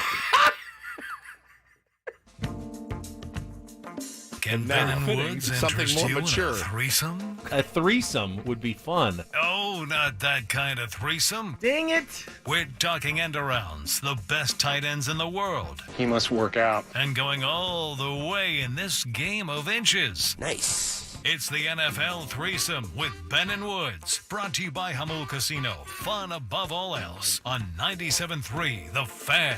Personal foul, 69, offense. He was giving them the business. Getting really tired of putting up with your guys' gark all the time. Yeah, the NFL Threesome. Benny, I'll get us started Okay, go today. ahead. And we mentioned it early in the show, about 3 hours ago to be exact. Alan Williams resigned yesterday as Bears defensive coordinator. And it wasn't just your typical, well, it happened 2.5 weeks into the NFL season. So that right there made people go, whoa, what the heck's going on? Why would a defensive coordinator resign? I get it, it's the Bears. But it started this wild speculation online. So the timeline goes as such. They interviewed quarterback Justin Fields at Hallis Hall yesterday and asked him, hey, man, like, what's wrong? Why aren't you good? And he essentially said, the coaching. And, I'm paraphrasing, taking him out of context, as he later would say. But he said, yeah, coaching is an issue. I'm kind of in my head a little bit. Whatever. Probably not the defensive coordinator, though. Correct. That's causing Justin Fields so much consternation. So that came out of Hallis Hall. So you're like, oh, man, a lot of eyes are on the Bears today because it's a pretty damning quote by your young quarterback. Well, then the news came out that Alan Williams did resign, which people were like, well, why would he resign? That's insane. Then some reports started coming in, again, from people that have covered the team for 21 years. They're not like some hackers it wasn't a Reddit thread. They said that Hallis Hall was raided, and they said that Alan Williams' home was raided by the FBI. And the assertion, the allegation was very sinister and dark, and it had to do with kids. And that's all I'll say. And it went everywhere. And then people were tweeting, oh, my God, these stories are insane. You've never heard anything like this. Well, then came out since the statement from the defensive coordinator, Alan Williams, says, I'm taking a step back to take care of my health and family. I appreciate the opportunity to work with the Bears, a storied NFL franchise with a rich history. And his attorney came out and said as well, there's nothing. There was no police activity at the team facility. He has tremendous respect for the Bears. He thought it was time to handle this health issue and his personal matters. Now it does leave the door open. He does have an attorney making that statement, which is a little odd, Benjamin. But by all accounts right now, those reports were categorically false. But again, it's just insane what goes on sometimes in organizations. Let's see. I'll start my story. I got a trade already in the NFL. Started with last week's interesting decision by the Los Angeles Rams and Sean McVay not to activate Cam Akers. They're, really steady running back for a while. He was just on the sidelines and was not active for the game last week against who did they play last week? Well, the 49ers. And then Cam Akers posted on his social media like I'm confused, like what's going on here, and that surprised Sean McVay. Well, I'm just as confused as everybody else. I'm blessed, though. McVay said was surprised by that.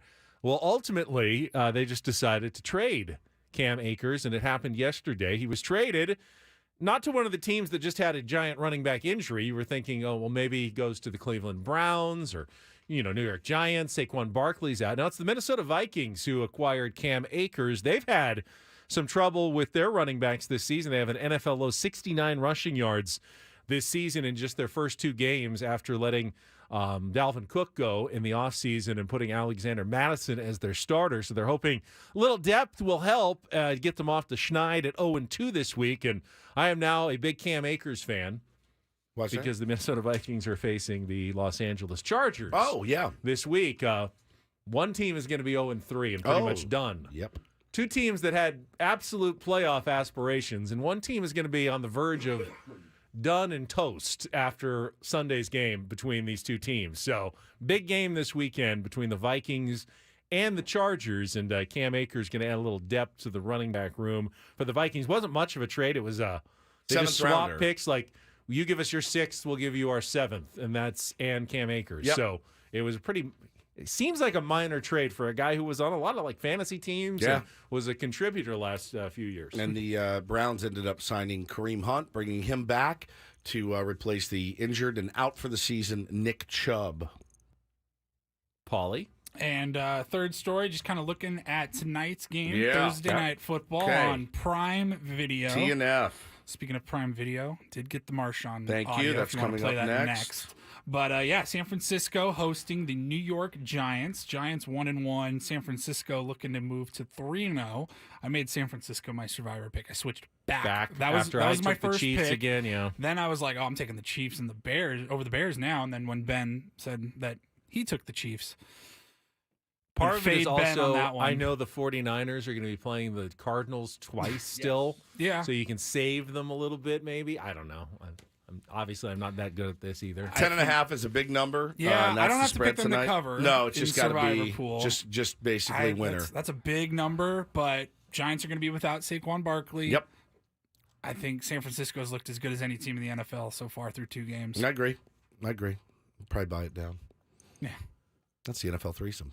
There it is. We will come back. So, we've got Marshawn Lynch and the Amish, as most shows, I'm sure, are doing this morning. As they should. Then we will They're wrap, not, then what are they doing? things up on a Thursday with Ben and Woods on San Diego's #1. Oh, am I giving away something else here? I am, aren't I? Padres tickets. Oh, yeah. We've been waiting for it all morning, and now it's time. I almost forgot.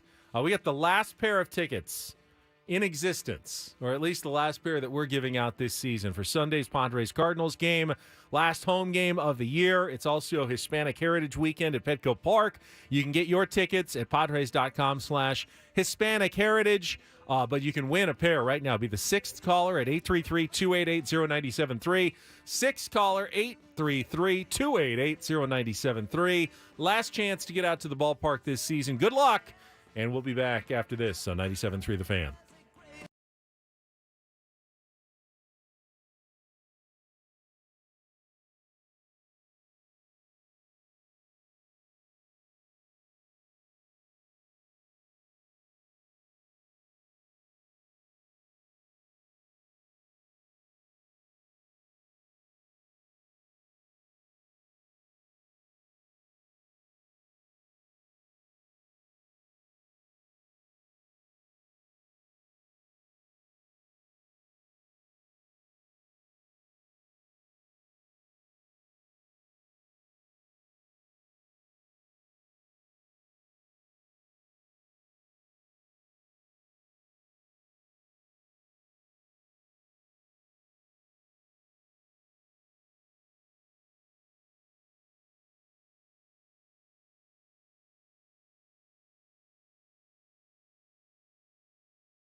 This hour on 97.3 The Fan is brought to you by Ashley Furniture. Fall is almost here, and at Ashley, seasonal decorating is a breeze. Snuggle up on a sectional or ultra-modern sofa. Gather outside with a new fire pit or conversation set. Ashley has everything you'll need. Shop in-store or visit ashley.com today. You know, some people, Benjamin, they just have the thing. They've got the thing, the deal. Yeah. And you could take them and I have it? The thing, the deal? Good. Thanks. You don't need to answer anymore. We're good. That's fine. I don't want to be mean. In some circles, you do. In some circles. At a sports round table. broadcaster. Yes. If it's you and Ello I wouldn't have and hesitated. Elston. It's not a either or. It's either you have it or you don't. And if you had asked me, I would have said, Woods, you absolutely have it. And I got a hem and a haw and in some circles and, depending on which people you're with, maybe sort of, I don't know, probably not. Thanks a lot. He kind of got us there. He did. He really. I feel like a real piece of gark right now for bringing this up. That said, Marshawn Lynch has it. Yeah, he's got it. You think about there's a million people who have the thing. Vince Vaughn has the thing. You bring Vince Vaughn in here, he's going to chat everybody up. He's going to, he's everybody's best pal, right? Watching Ryan Reynolds on Wrexham, he's got that oh my thing. God. It's oozing out of him, dude. He's got the thing. Yeah. Marshawn's got it. And Marshawn is just, you can take him, you give him a microphone, a lavalier, microphone under his clothes. That's one of those just little clicked mics in my we clip mind on. that It is. if you just run through somebody's face, a lot of people ain't gonna be able to take that over and over and over and over and over and over and over and over and over and over. It's the best. And over and over and over and over and over again. They just not gonna want that. And think there's a deeper metaphor there? Run through a face. Then you don't have to worry about them no more. So they just take him and they just put him in weird spots and they say, go do yourself. Go do Just your go be thing, yourself, man. yeah. Go do your thing. So Paulie mentioned it. He's doing this thing for Amazon. He's just creating content, having fun. And Doing little features with doing them. little features. And they took him out to Amish country and Pennsylvania Dutch said, country. and said, there you go. Have a ball. Hell no, this ain't it. This ain't the kind of place you going to with your J's on, Mama. I'm sorry. You don't have to go far. It's just hay. It's not dirty. I promise. All right. I'm smelling feed, cow. Be fine. I ain't ready to. All right, go. All them cows right there. Yeah, that's where we getting. They get 8 to 10 gallons of milk a day. So there's hella milk in them cows then. Come and show me you get something out of it. Oh, no, I'm not milking the cow. This is how you get around. That's electricity. It's wireless. It's wireless. Got these new LED lights. Man, you know what? Y'all Amish people think y'all slick, man. You know what? Y'all be cutting corners. And you said you got to do that until 5 gallons come out of there? For milking. So if you pull one of them, it's all pulling You gotta from the milk them all same. at the same time. All 4 of them? How the you do? How many hands you got, baby? It's time to get out of here. It's time to go.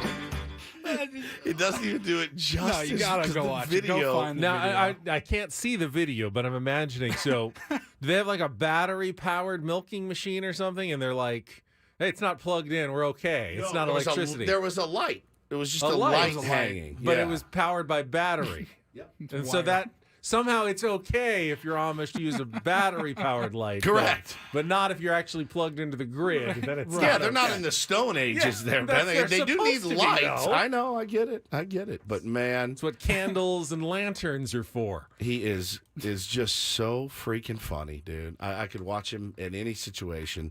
Immediately puts a smile on my face every time. Just makes me so happy. Much like you do. You do that. You put a smile You on do my have that. face. Yeah, you do have that. It's too late. You When- can't no, when save you- this. Try like, to save this at this when point. when you read funny words, I make you say and stuff. No, you still think that's you, though. No, that's all you. If I say stink fist, it's not as funny as you saying it. Ain't my bitch. Right. If I say that, that's no big deal. Ram it down. Right. Problematic if you say it. If I actually, say it, yeah, exactly. Hard as a rock. Yep. All right, let's check Stink Fist. Let's check traffic. We'll come back and we'll wrap things up here on 97.3 The Fan. From the premier Buick GMC of Carlsbad Traffic Center, part of the Premier Auto family, here's Kelly Denick. Traffic is sponsored by Premier Chevrolet of Carlsbad. Well, northbound side of the 5 still giving you some headaches this morning. Got part of the transition ramp to northbound 15 still blocked with a collision and a little traffic control on the La Jolla Village Drive off-ramp. There's like a traffic signal malfunctioning, all due to an earlier accident. On the coastline, North 5, right before Del Mar Heights Road, stalled vehicle has been pushed over the right shoulder. But I got some good news. They finally got that jackknife big rig out of the way at Aliso Creek Rest area. Unfortunately, you are still seeing a ton of residual slowing. We're talking single digits from Tamarack. So if you're heading to the Orange County area, you want to definitely give yourself plenty of extra time. Coach Quintero and Joe Musgrove's choice. They're a different kind of dealership looking to be a solid community partner and deliver excellent service. Premier Chevrolet of Carlsbad. Chevrolet finds new roads. I'm Kelly Danick with Ben & Woods, San Diego's #1 sports station, 97.3 The Fan.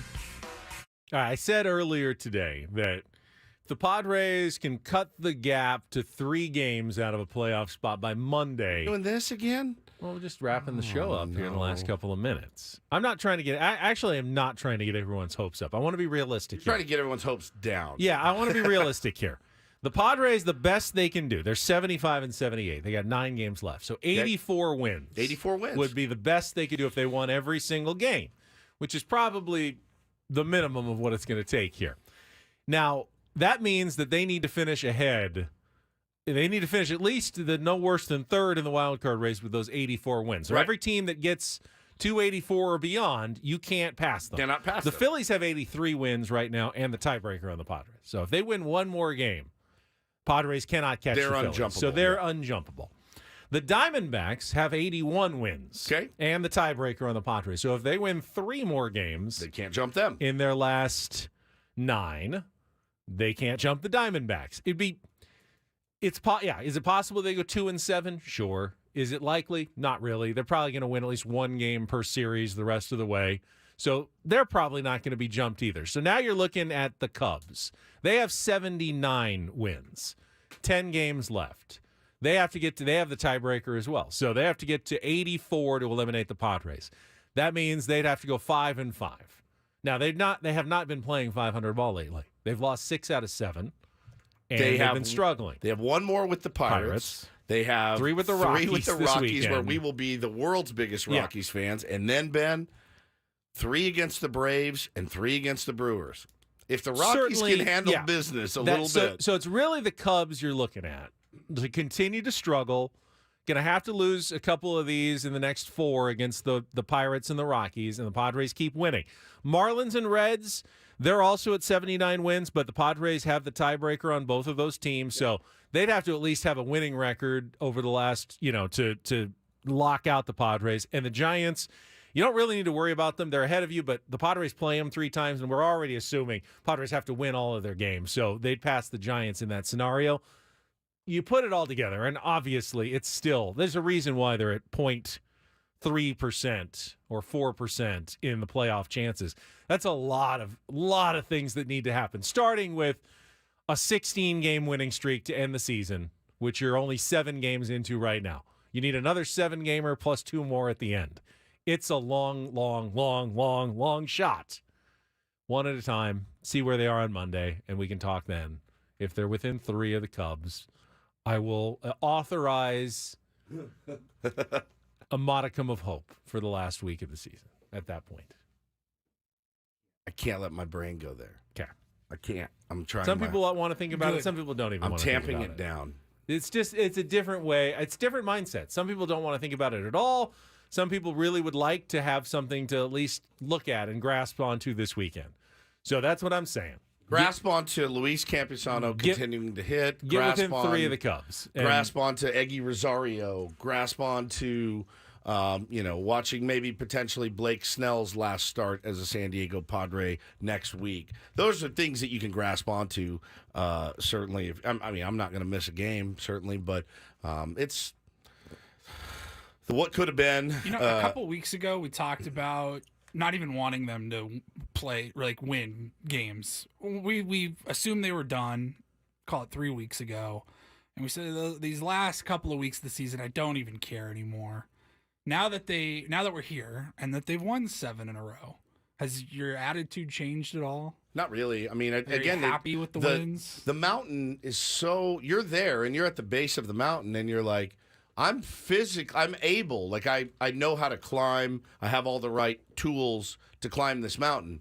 But you look straight up and you go, it's going to not only that, but you're going to need other people to fall off the mountain for you to have a path.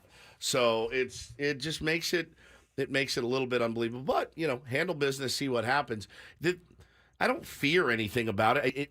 I was going to say, like, if they win, I don't think you would have the stones if you're like A.J. Preller to be like, see?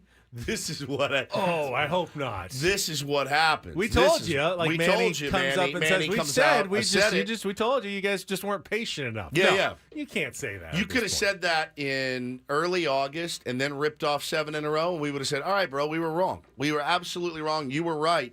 But, that corner was turned way too late, and you're careening towards the wall right now. A lot of metaphors here. I like it. Yeah, they could win the World Series, like the miracle of all miracles. Sure. And you still have things to address in the offseason, not just your own free agents. Well, somebody said this would be the worst World Series win of all time. After this season they just put us through, it would be terrible. People wouldn't even want to go to the parade. Like, you know what? F you guys. Like, that sucked. You guys didn't play good at all season. A couple times a week, that was it. They said in typical Padres fashion, that's how it would go. But I disagree with that. I do think a World Series run would be quite entertaining. It would. The clock turns back to zero. Even the miracle playoff appearance would be a little satisfying after everything. But ultimately, when you look back at the 2023 season, miserable. You don't look back fondly ever. There's nothing miserable. You may look back fondly at the last 2 weeks. Is like that was cool at the end when they won 16 in a row and made the playoffs against all odds. But when you look back at the season, the emotion in the pit of your stomach is dread. It was dread, fear, anger. Just totally unsure, questioning yourself all year. Like, it just was miserable. That's the best word I can use to describe it. It was a long, miserable season. Whew. Damn near painful. Yeah, painful. Very painful. Not near. It was like, painful. Yeah, it was tough. Emotionally painful. Draining this year for all of us. All right, the Upper Hand Fantasy Podcast brings you the latest news and player insight to help you win and avoid any embarrassing league punishments. In-depth, change page, analysis, start-sit questions, and everything you need for your fantasy team.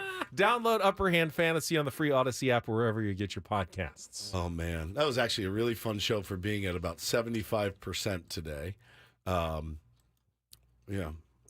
Feel like crap now. I hope you feel better tomorrow. I hope so too. I would like you to be here I'll be when here. we have a Friar Friday interview with CEO Eric Grupner, who is, at the moment, he's the voice of Peter Seidler. Yes. He's the the lieutenant with Peter unavailable and out. What he says is speaking for ownership in our interview tomorrow. So keep that in mind when he joins us. We're going to probably ask him a little more probing, tougher questions. I don't know, how much he's going to say or answer them, just like I wouldn't know what Peter would exactly say if we talked to him. But, it's not simply going to be, I'm sure we'll talk about the new club they're building and thank the fans for a great season of attendance. But we'll also ask some questions about payroll next season and, culture, everything, who's coming. Yeah, I mean, if you talk to Peter about AJ, Bob, who's coming back, who's not coming back. What if he broke the news? He goes, all right, guys, real quick, AJ's out, Bob's in, or vice versa. That would be incredible. So it's not going to happen. I think it'll be an interesting conversation. Don't know if there'll be any revelations or not, but we'll have that for you at 8 o'clock tomorrow. All right, that does it for us today. Coach and Braden coming up next. Our executive producer and imaging director here at 97.3 The Fan, Paul Reindl. He's in charge of beeping out Marshawn and everything else. Stephen Woods, hope you feel a little bit better. I'm Ben Higgins.